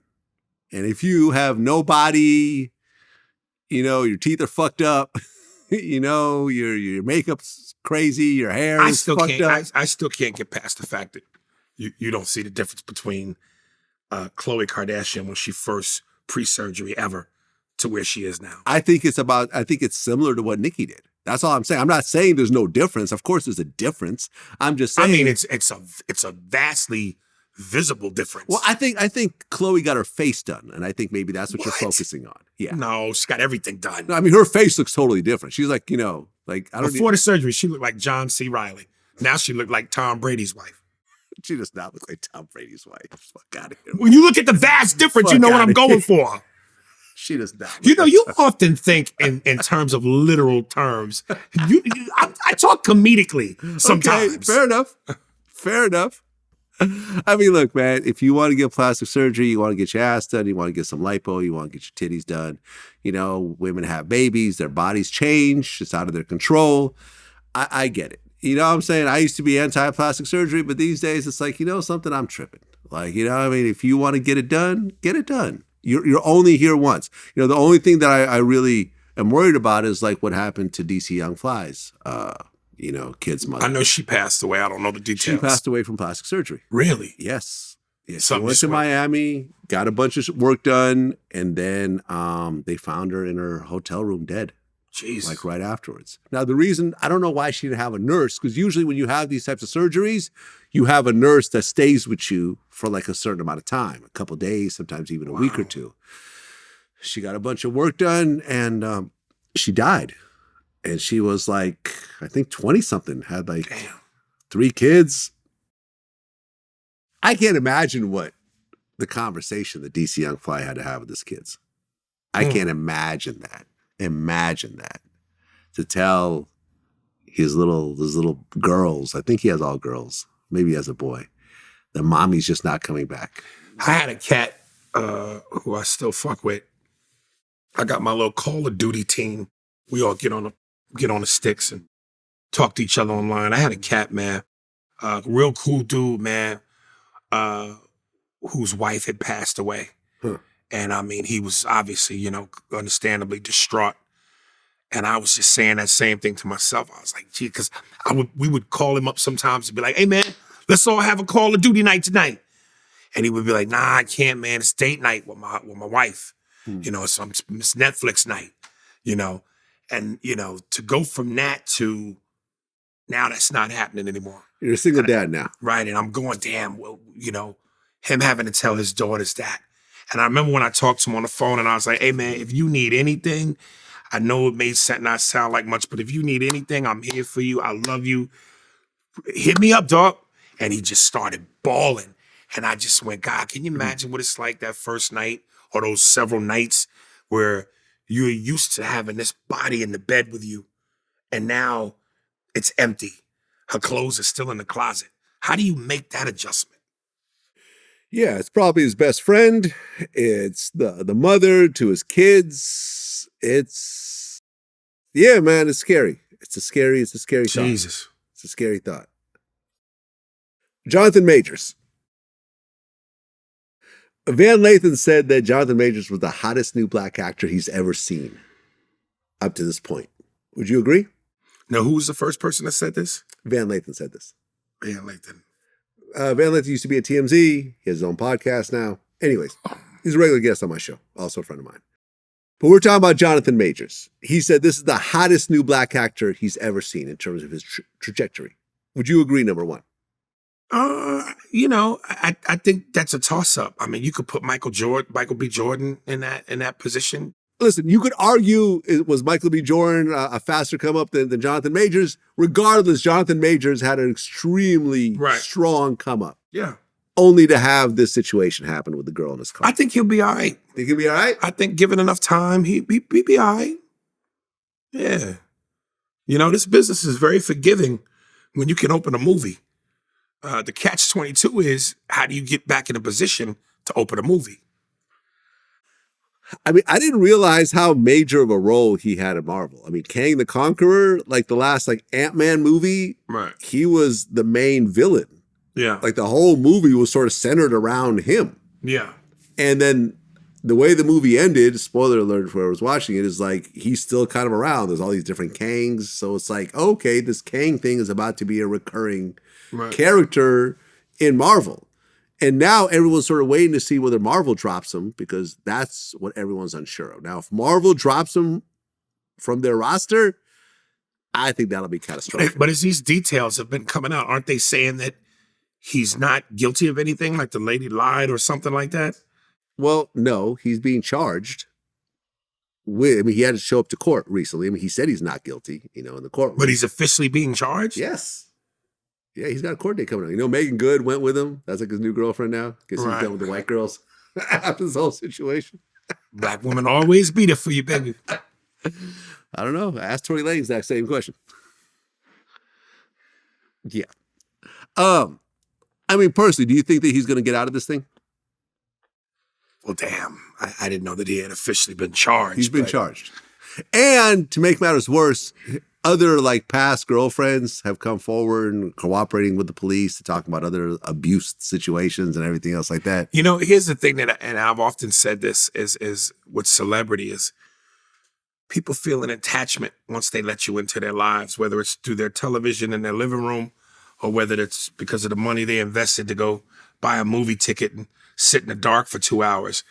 So, once people start to feel like they know you and they like you and they become fans of you, I think sometimes people get jaded into thinking that, celebrities are these perfect people who are incapable of doing bad shit. Yeah. And it's like, if life hasn't taught us anything else, there are two sides to everything. Yeah. So, and I know some people who dispute, did Michael Jackson do it? Did he not do it? There's some people that still believe Bill Cosby is 100% innocent, even though I'm not one of them. There are people that stand up for R. Kelly, and that's a hard sell for me because, nigga, you was on camera munching ass. We seen you. Yeah. So, but... I interviewed R. Kelly, by the way. Did you? In prison, yeah. But I scrapped it. I want to know why, but before you get to that. So I'm just saying that, people have the ability to be sick. Mm-hmm. You just in show business. You're rich. You're famous. Right. But if you were sick, if your illness was there before the fame and the money, then it's going to be there during and after, unless you get help or change it up. So people just think that, because you're famous and rich, that you're immune to having some problems. And, these people are people with problems, but they got the means and the money to cover it up. Listen, the only thing that Jonathan Majors, that you could be sure of when it comes to Jonathan Majors, is that he's a great actor. Yes. That's it. And it stops there. It doesn't mean that he's a kind person. Doesn't mean he's a loving person. It doesn't mean he's an intelligent person. Now, all those could be true, but the only thing you do know out of that, set of questions is that he's a good actor. But the natural intuition is to go, not him. Yeah. Because you like him. When he played his character in this movie, oh my he God, wasn't he's like this amazing. at all. No, Yeah. he's playing a character. Yeah, but you get caught up in that. Yeah. And sometimes, people have a hard time separating that fiction from reality. Yeah, listen, Jonah Hill's getting it right now. I don't know if his Jonah Hill? Jonah Hill. Yeah, his ex-girlfriend, right after he had his baby with his wife or whatever, his ex-girlfriend basically talked about all these emotional abuse, situations. She put up these text messages where he basically said, listen, if you want to stay in this relationship with me, I don't want you, doing provocative Instagram posts. I don't want you, like, she's like a surf instructor. I don't want you working with men, blah, blah. There's all these kind of set of things. And basically she's saying this is emotional abuse. To me, this is one of two things. This is just a line that he has with women that he dates. And, that's his line. If you have a set of rules and you're being forward with that person saying, hey, this is what I will and will not tolerate, and it's up to you whether you want to stay here, that's up to you. But more likely, it's kind of like he probably wanted to break up with her and probably put up a bunch of slightly unreasonable demands and said, okay, well, I don't want to break up with you, so you break up with me based on what you're seeing here. But the whole thing of like, the shitty part about social media is that you can no longer really work problems out with people that you have actual personal relationships with. Because at any point, those text messages will get posted, the person will record you and put it out. I've had that happen to me. I've talked to people that I thought I was working it out with, I thought I had real relationships with, that the relationships have spanned years. I've done things to benefit the person. They would record the phone call and put the shit out on YouTube. And that'd be the last time I talked to them. Well, I mean, obviously it can happen, but that doesn't mean it has to. But it does. I know it does, but there are women and guys that don't do that.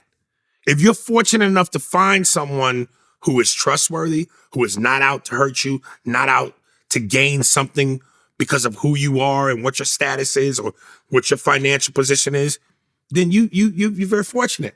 But they're not all like that. They're not all like that. But I'm saying, like, I've had issues with all types of celebrities out there, right? Some of which, like me and Annalie Chopper, we went at it on Twitter. We were dissing each other, calling each other all types of bitches, whatever else, like thousands of retweets, whatever else.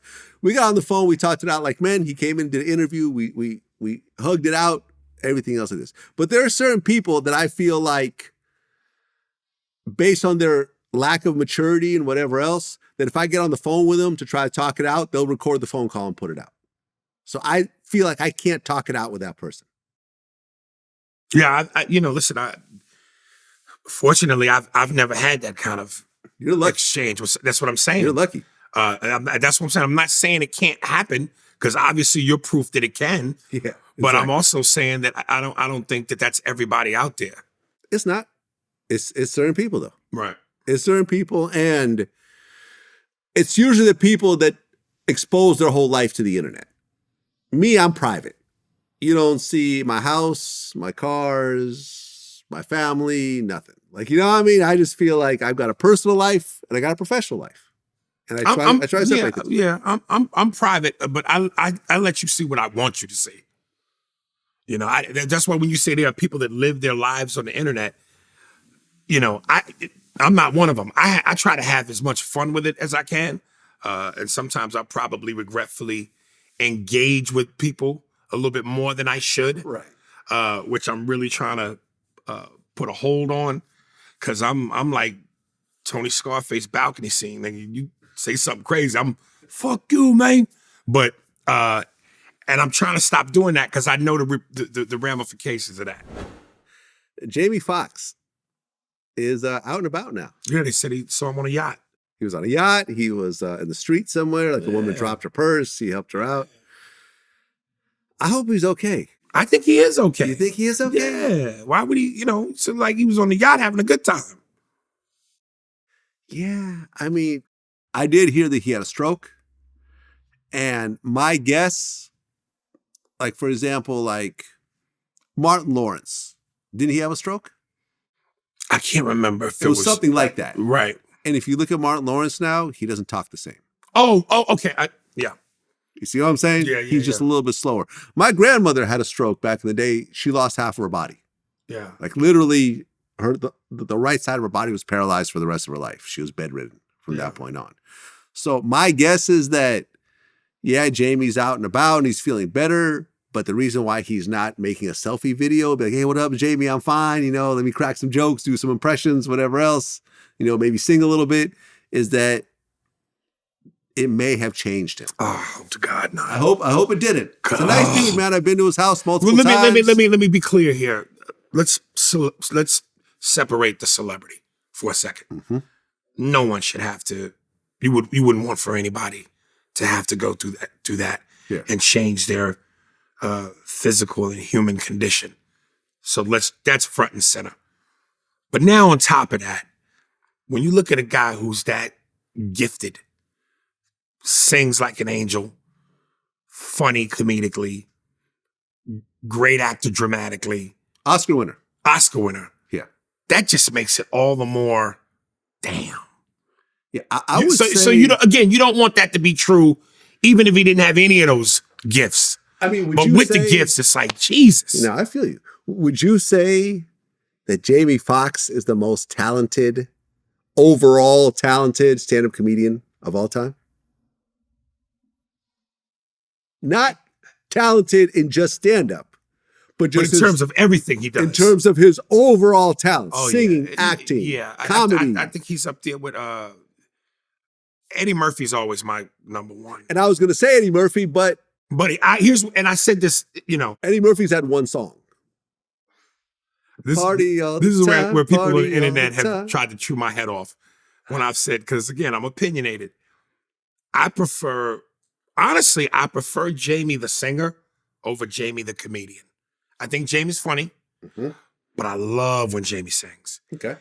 Eddie Murphy, of course, I prefer as the comedian. I know Eddie can hold a note. He ain't fucking with Jamie.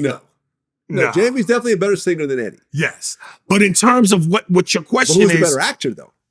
See. I think that's a toss-up. It's a toss-up, right? It's a tough question because I've seen Eddie doesn't do. I mean, yes, he's done dramatic roles, but not like Jamie. But not like Jamie. But then I Ray, don't think, Ali, Collateral. Jamie's going down that road a lot more than Eddie. But in movies, Eddie's a funnier comedic actor than Jamie, right? Yes. Jamie's never had like a Boomerang or you know what I'm saying? When you think of Eddie's classics, 48 Hours, Trading Places, Beverly Hills Cop 1 and 2. Yeah. Most of Jamie's comedies were comedies that weren't all that funny. All at that high level. Bait. Right. You know what I mean? That's the thing. Well, see, the thing about Jamie is that although he's had the Oscar and he's had a Ray, and it's probably which I think is one of the greatest movies of all time. I'll give you that. He's also done a lot of bum-ass movies. Listen, at one point, whereas Eddie, almost all his movies are great. You got to remember, here's the difference. Eddie came out the gate A-list movies. Yeah. Jamie stumbled. Had to build up. And then once he got the one that put him over, well, then he became A-list and did nothing but A-list movies. No, he's had some, after Ray, he's had some movies that are okay, but what I'm saying is he wasn't doing no booty calls. Yeah. He wasn't doing no held up. You know what I'm saying? Right. Once he boom, and I want to say the movie that put him in that stratosphere was Collateral with Tom Cruise. Then after that, everything was a big deal. Yeah. Production wise, writing wise, who he co-starred with. So yeah, Eddie came out like gangbusters.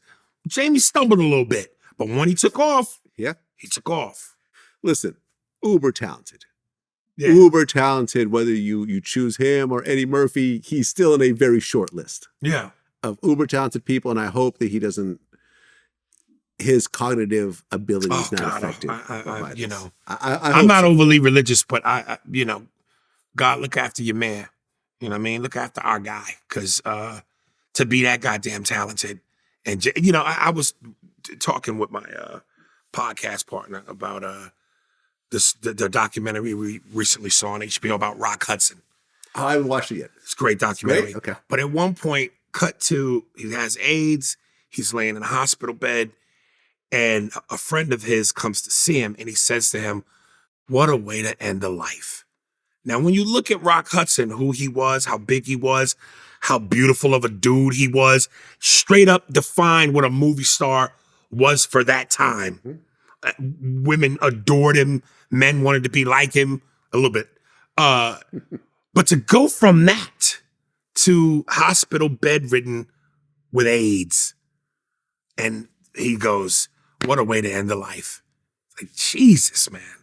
I mean, it's usually like that, though, at the end. I mean, I watched my dad pass away at 84 from Parkinson's. It was ugly. I mean, it's never pretty at the end. I mean, that's why people grieve over that situation. I mean, yeah, I mean, it was sucked to die from AIDS, but there's lots of other diseases, cancer, you know, like I said, Parkinson's. Only a select few get to go out in a way that you would deem, I would like to go out like that.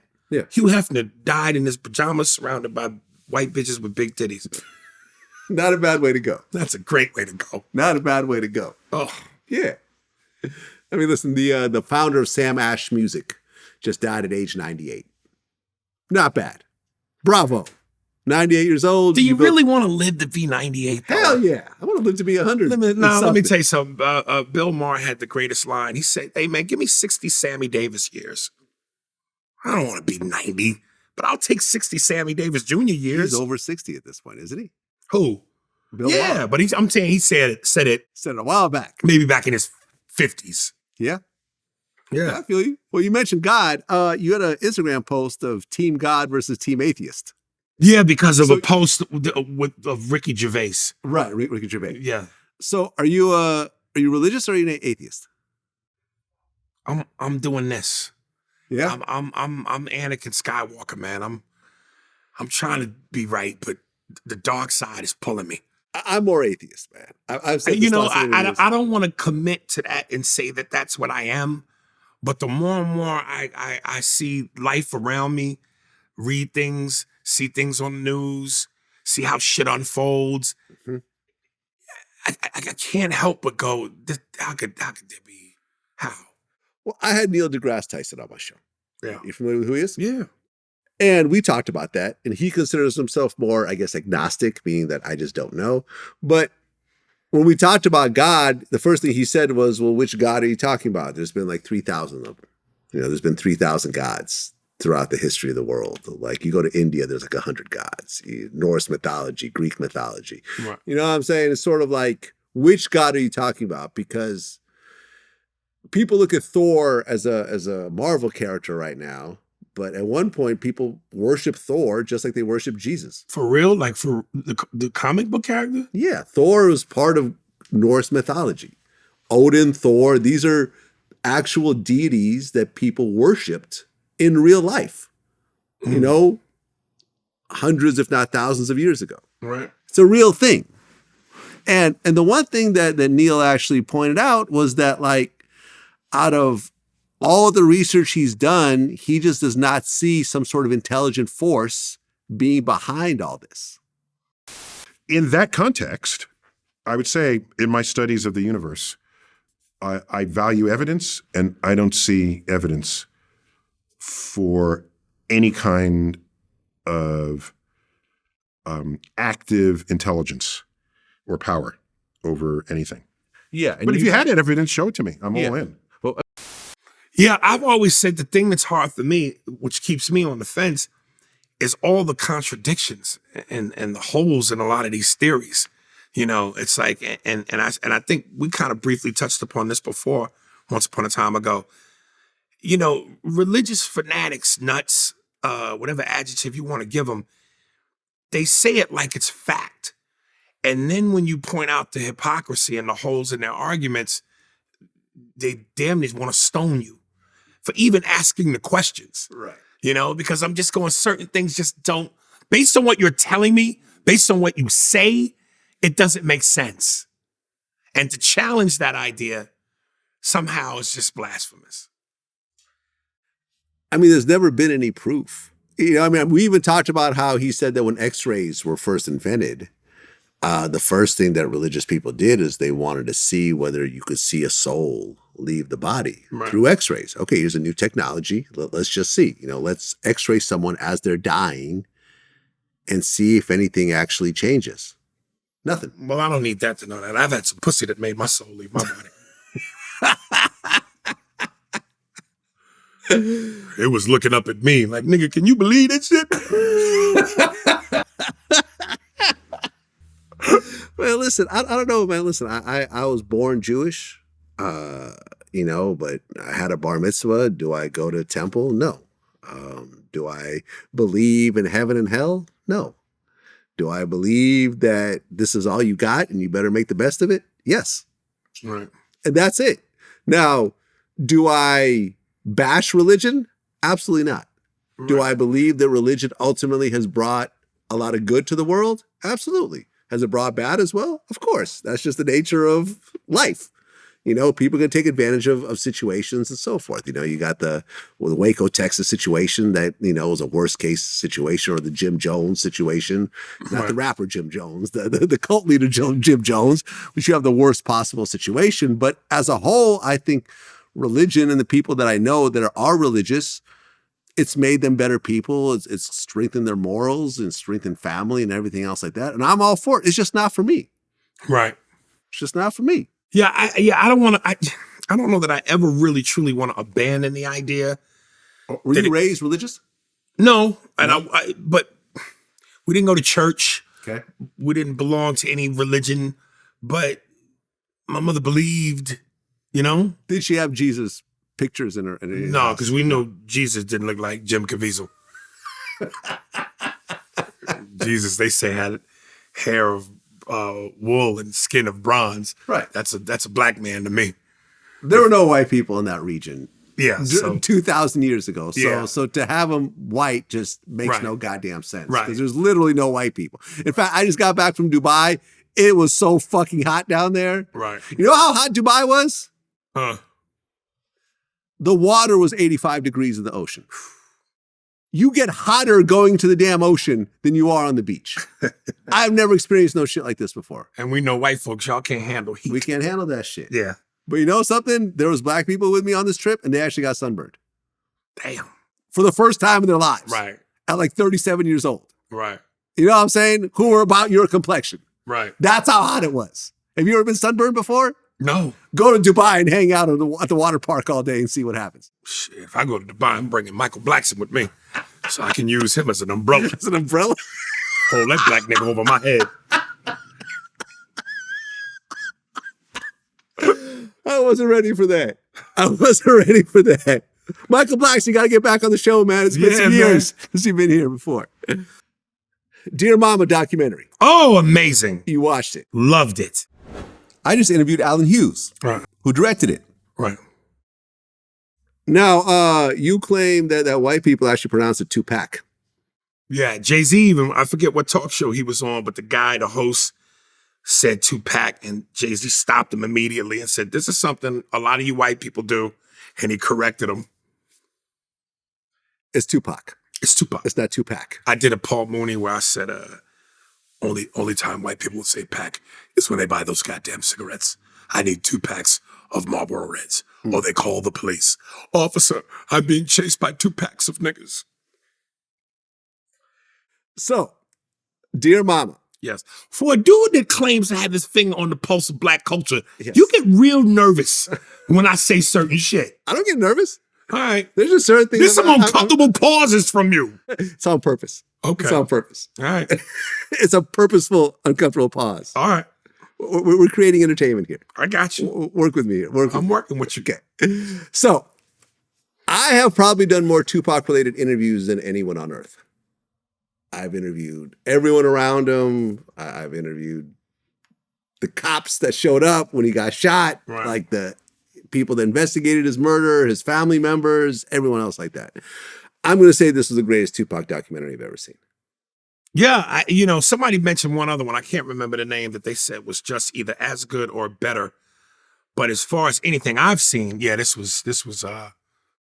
The way that Alan Hughes used the Pac acapellas behind the sparse instrumentals, with the words on the screen was like, shit, damn, why didn't I think to do that? Like, you know what I'm saying? Like, it's almost like when you hear a great rapper put words together, and you're like, wow, I wouldn't have thought to do that.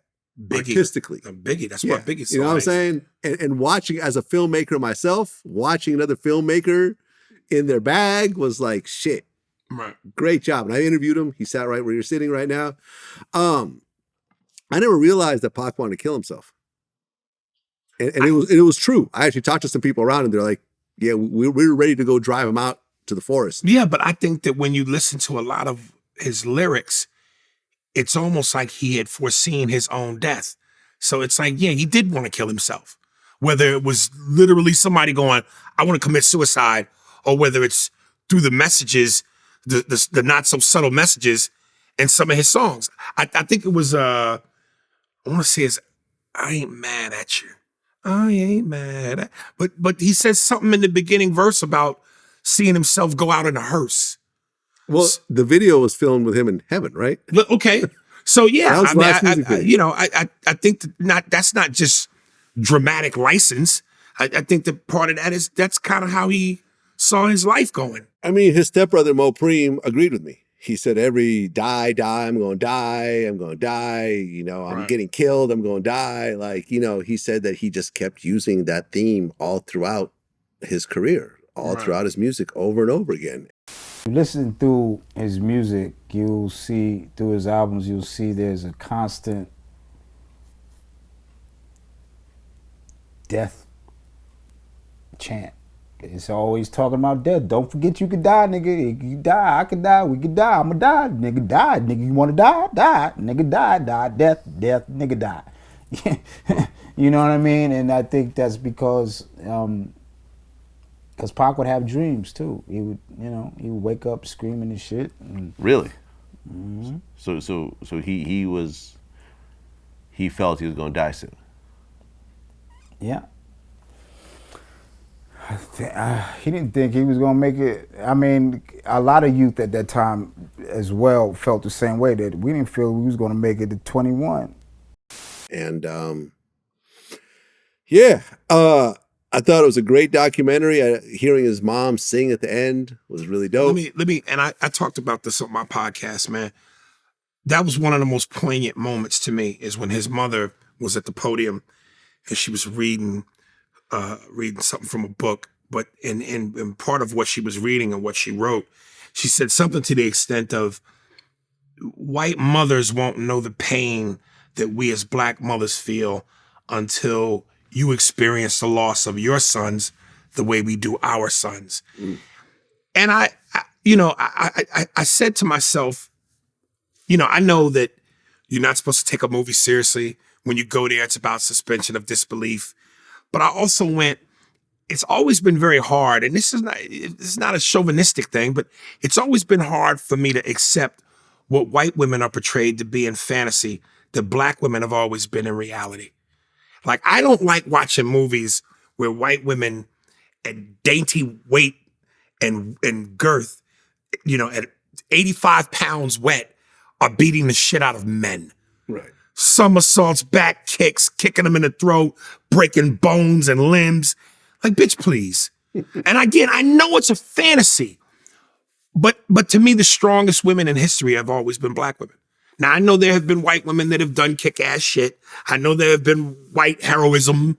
But when you look at in terms of literally from black women being pregnant at the bottom of slave ships to having to carry over life that may not even live, from black women having to watch their black men be emasculated and whipped, flogged, beaten, killed, and still had to be strong enough to hold the family down.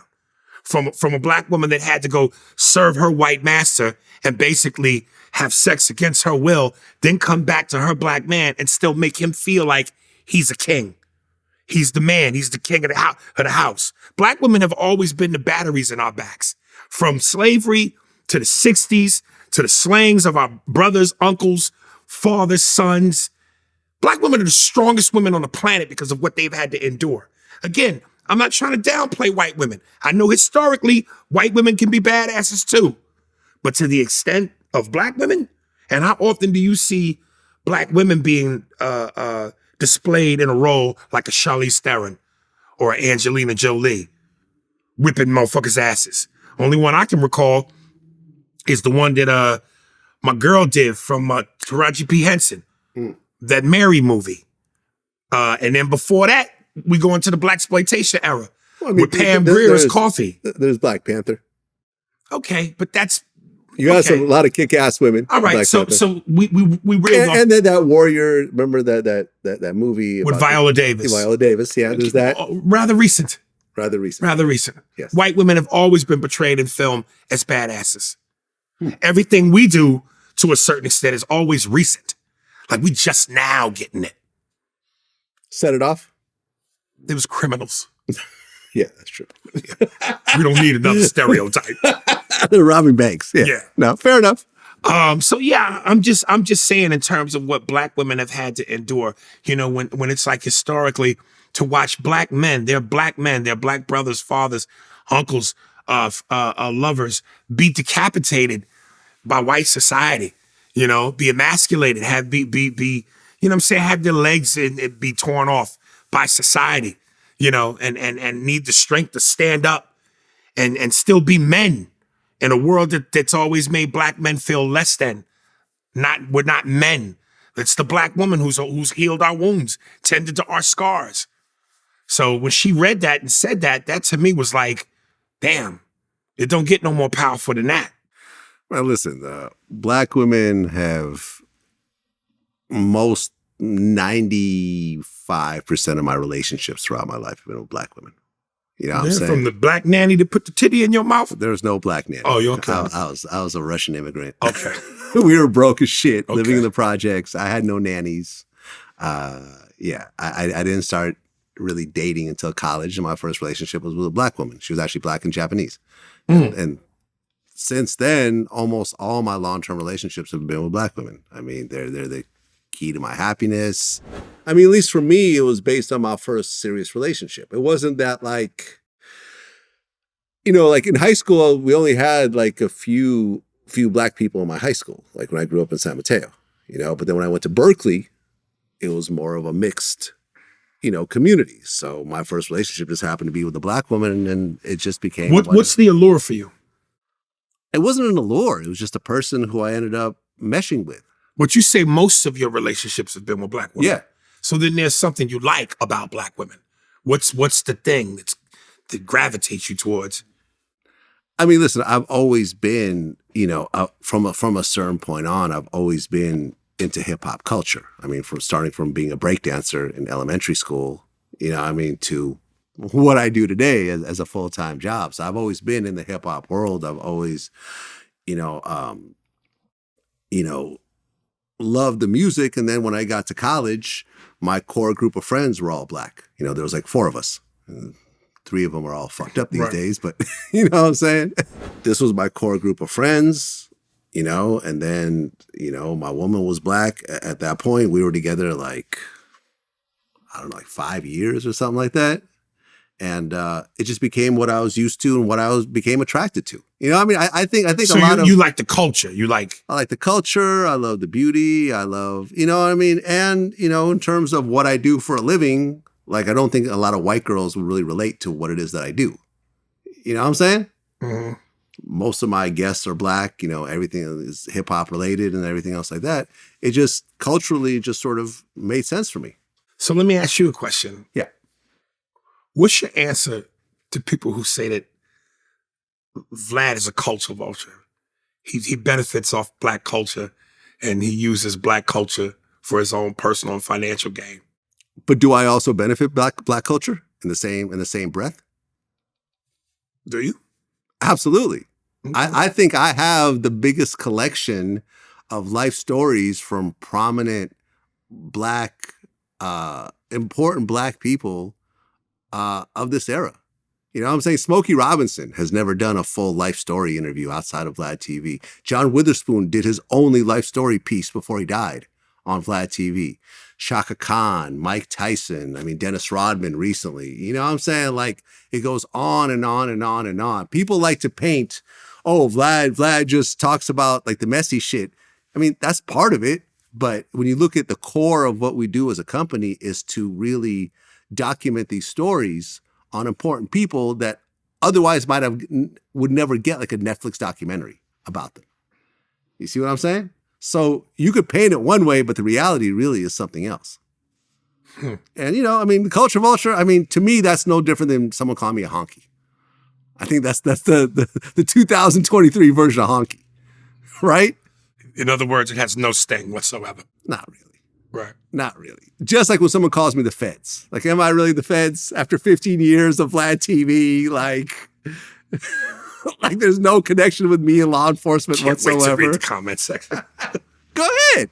Go ahead. Listen, I've been called a culture vulture and the feds by everyone. And I'm still here. Is what it is. Is what it is. And I just want to say, you know, we were just talking about Tupac. Rest in peace, Matula Shakur, who just passed away at age 72.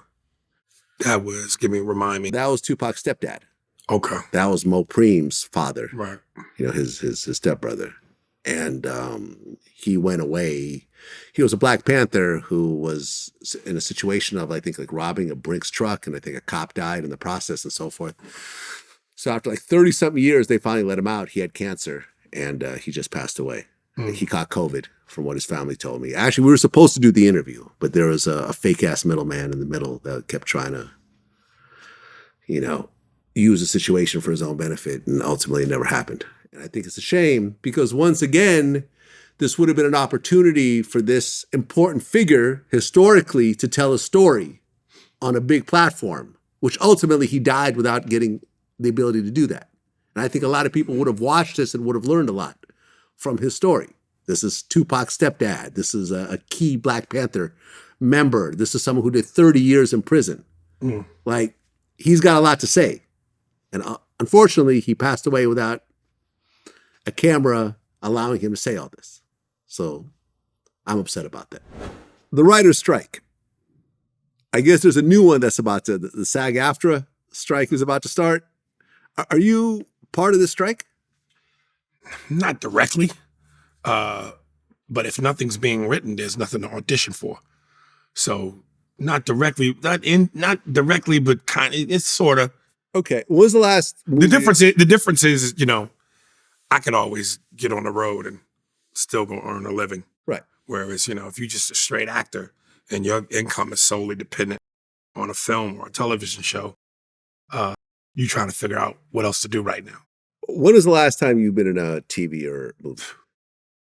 A TV show of any significance?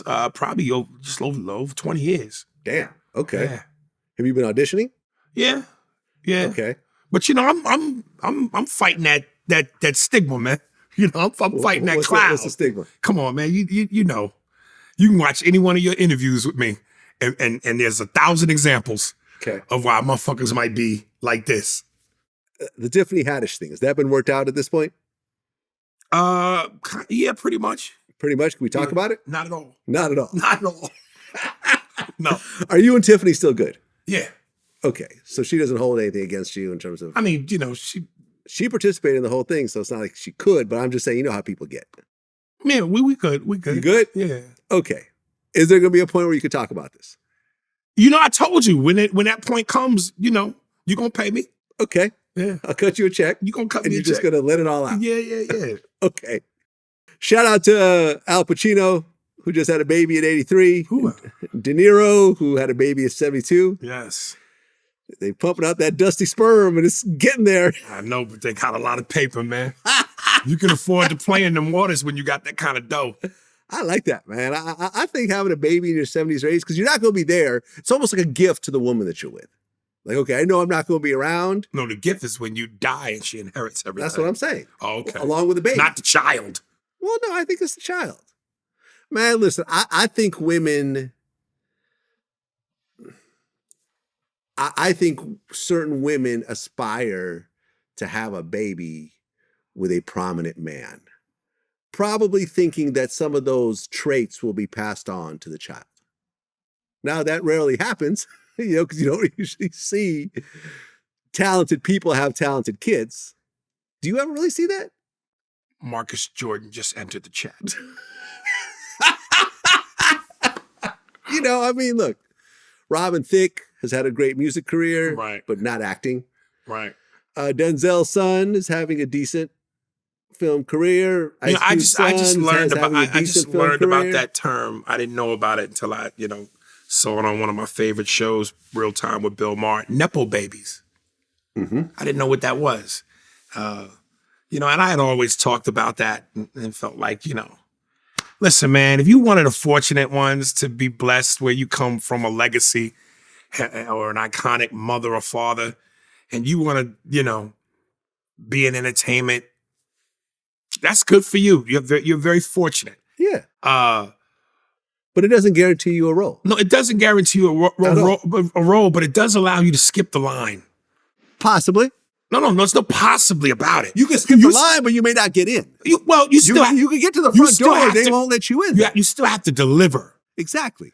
But a lot of people can't even get to the front door. So getting to the front door is a big deal.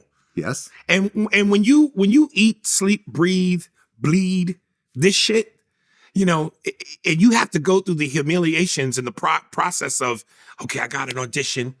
You studying your lines, you drive into the audition, you're talking to yourself in your car, you get to the audition, you're in a room full of a bunch of other people that are auditioning what you auditioning for. You're hearing the next person's audition in the room. You go, oh my God, he said it like I was gonna say it. Now you gotta flip it and try to say it different. Then you go in the room, you get judged, you leave, you drive home, you're still wondering if you got it, you're still talking to yourself, rethinking how you could have did it this and this and this. And on top of that, you got your rent, you got your mortgage. You got to feed the kids, put clothes on their back. If you're the man of the house and you struggling to pay the bills, your girl might be mad at you and not give you no pussy.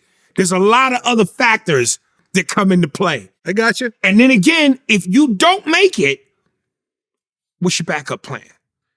Versus if you're Denzel's son and you get to skip ahead of the line and work with a Christopher Nolan, the A-list directors, the A-list writers, A-list production, that's a big fucking deal. And at the end of the day, if Denzel's son don't make it, he's starving, he's homeless. No. All right. His dad is Denzel. Now again, if you the offspring, great for you. But I'm just saying, and I know people will digest this as boo-hoo, violin, soapbox shit, boo, bitter, angry, jealous. Fuck you. Because you don't walk in these shoes. When you try to make a life for yourself and complete a dream that you've always had for yourself and pay the mortgage and the rent and the bills and keep the lights on and feed your kids, and this is your heart, your soul, that matters to you. But you could also argue in the same breath that the people who are in a position where they have to make it oftentimes have a higher percentage of making it because they have a higher drive. You look at most of these celebrity kids, look at like a Chet Hanks, who hasn't done shit. I mean, yeah, he's had little bit roles on Atlanta and whatever else, like as a joke. But I just want to say, but real quick, keep your thought. Stature of a Tom Hanks. I know. But Chet Hanks. Okay, but keep your thought. Chet Hanks didn't show up to my interview once because he just didn't feel like it. You know what I mean? And he has that luxury. Exactly. You gonna tell me that a young, hungry actor who has a chance to be on Vlad TV is gonna fuck that up? Well, I don't know if that's their biggest goal.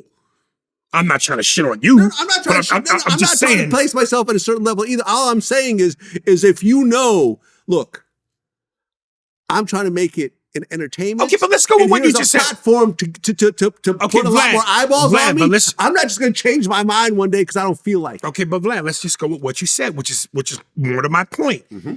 If the hungrier person needs it and wants it more, yes, and the Nepo baby surpasses them, do you see how that makes that person who needs it and wants it more feels?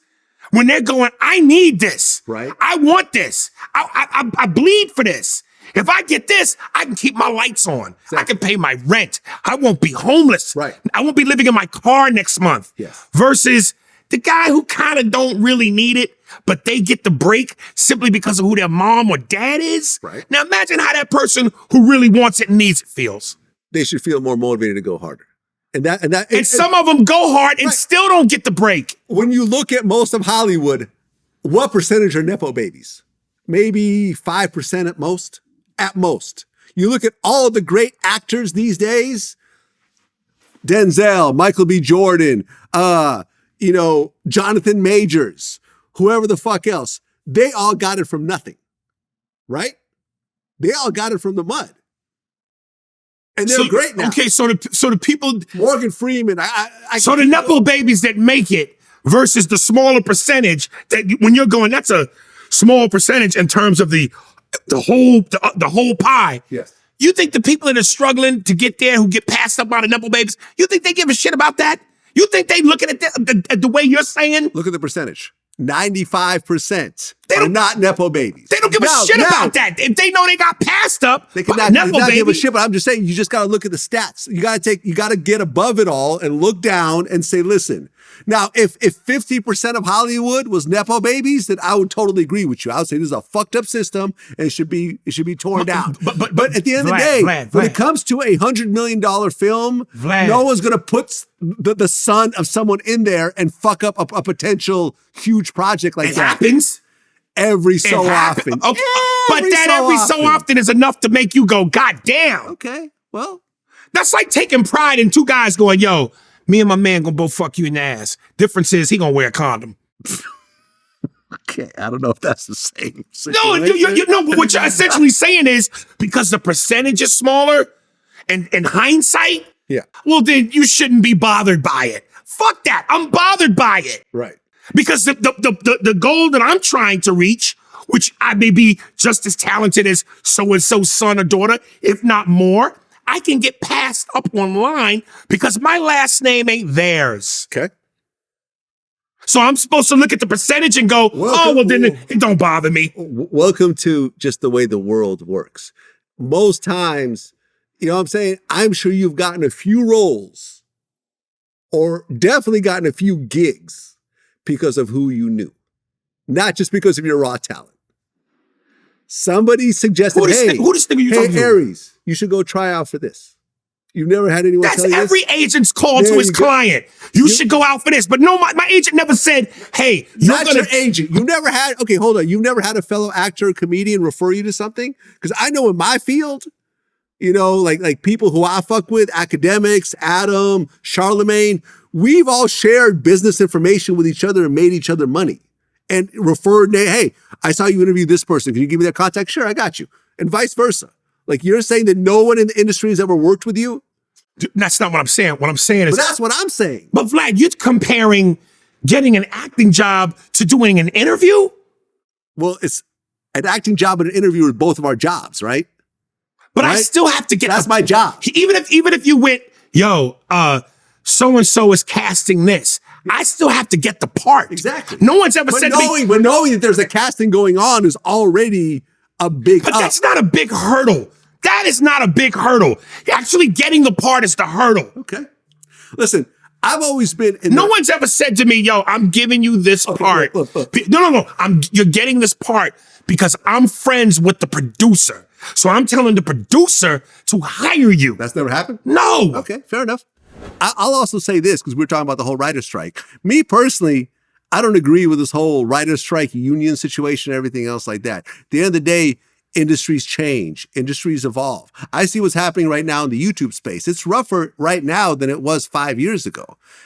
I'm not going to cry about it. I'm not going to protest and picket YouTube and whatever else. Look, the business changes and you have to change along with it.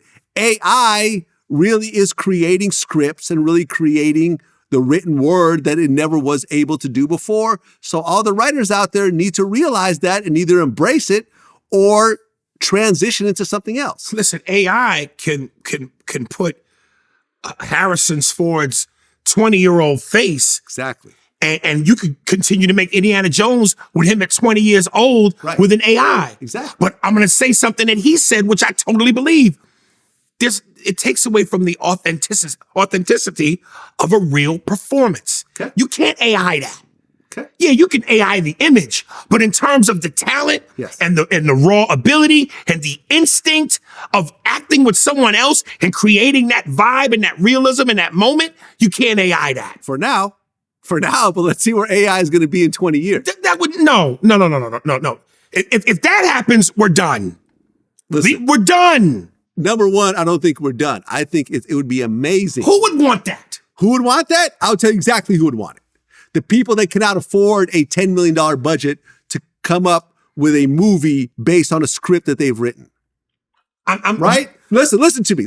Hold on. Let me finish. Look at all of these great scripts that are sitting in someone's bin right now. because there's a person at that studio that does not want to sign a $10, $20 million check and put their job on the line for this thing to come together as a great project. Imagine if the industry has always tried to penny pinch. Listen, of course, just like every other business, right? The whole point is to make a profit. But what I'm saying is, imagine a situation where all you need is a script. You plug it into an AI system and it creates the movie for you. Where all you need is the great idea to come up with the great story. You see what I'm saying? You're bypassing the ability of what humans. But a human is still at the heart of it. It's no different. Listen, Andy Warhol, we were just talking about this. Andy Warhol did not paint his own shit after a while. He had a group of artists that worked for him that created his pieces. Damien Hirst, like a lot of people create work. Now, this is where you're taking me out of these waters because I don't really know art like that. So let me ask you a question. Okay. The pieces that are worth the most money, is it the pieces that he painted or the people that painted them? It doesn't matter. It doesn't? It actually doesn't.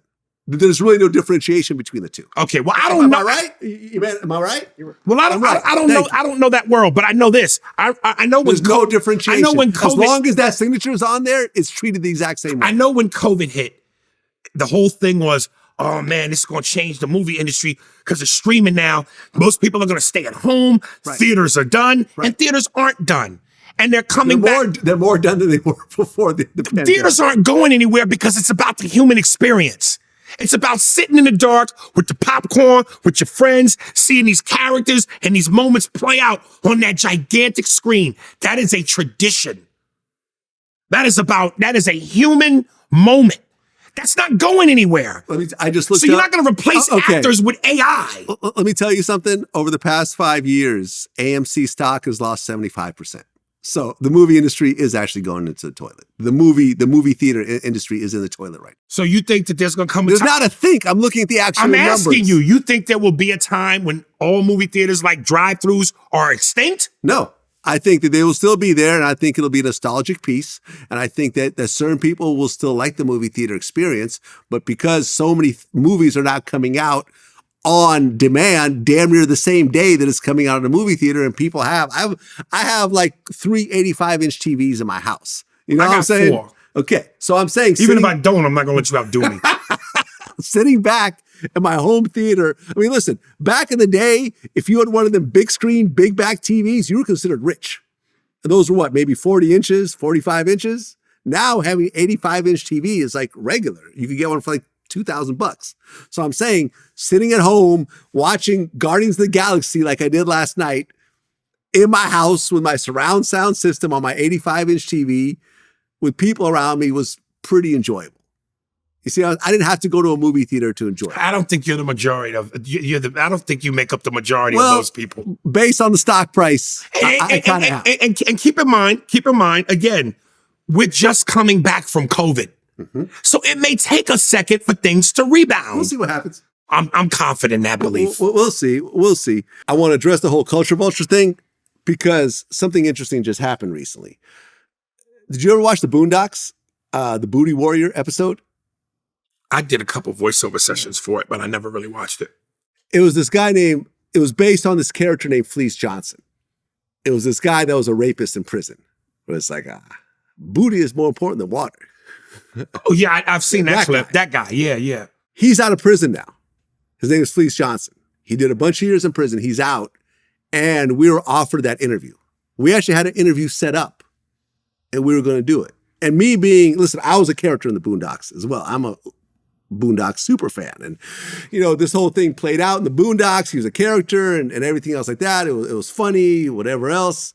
And I always kind of assumed that, okay, this guy was just playing a role. He's trying to scare kids, whatever else. But in the process of actually going through the research and the notes, I'm realizing that this guy actually is a serial prison rapist. He actually was convicted in prison for raping men.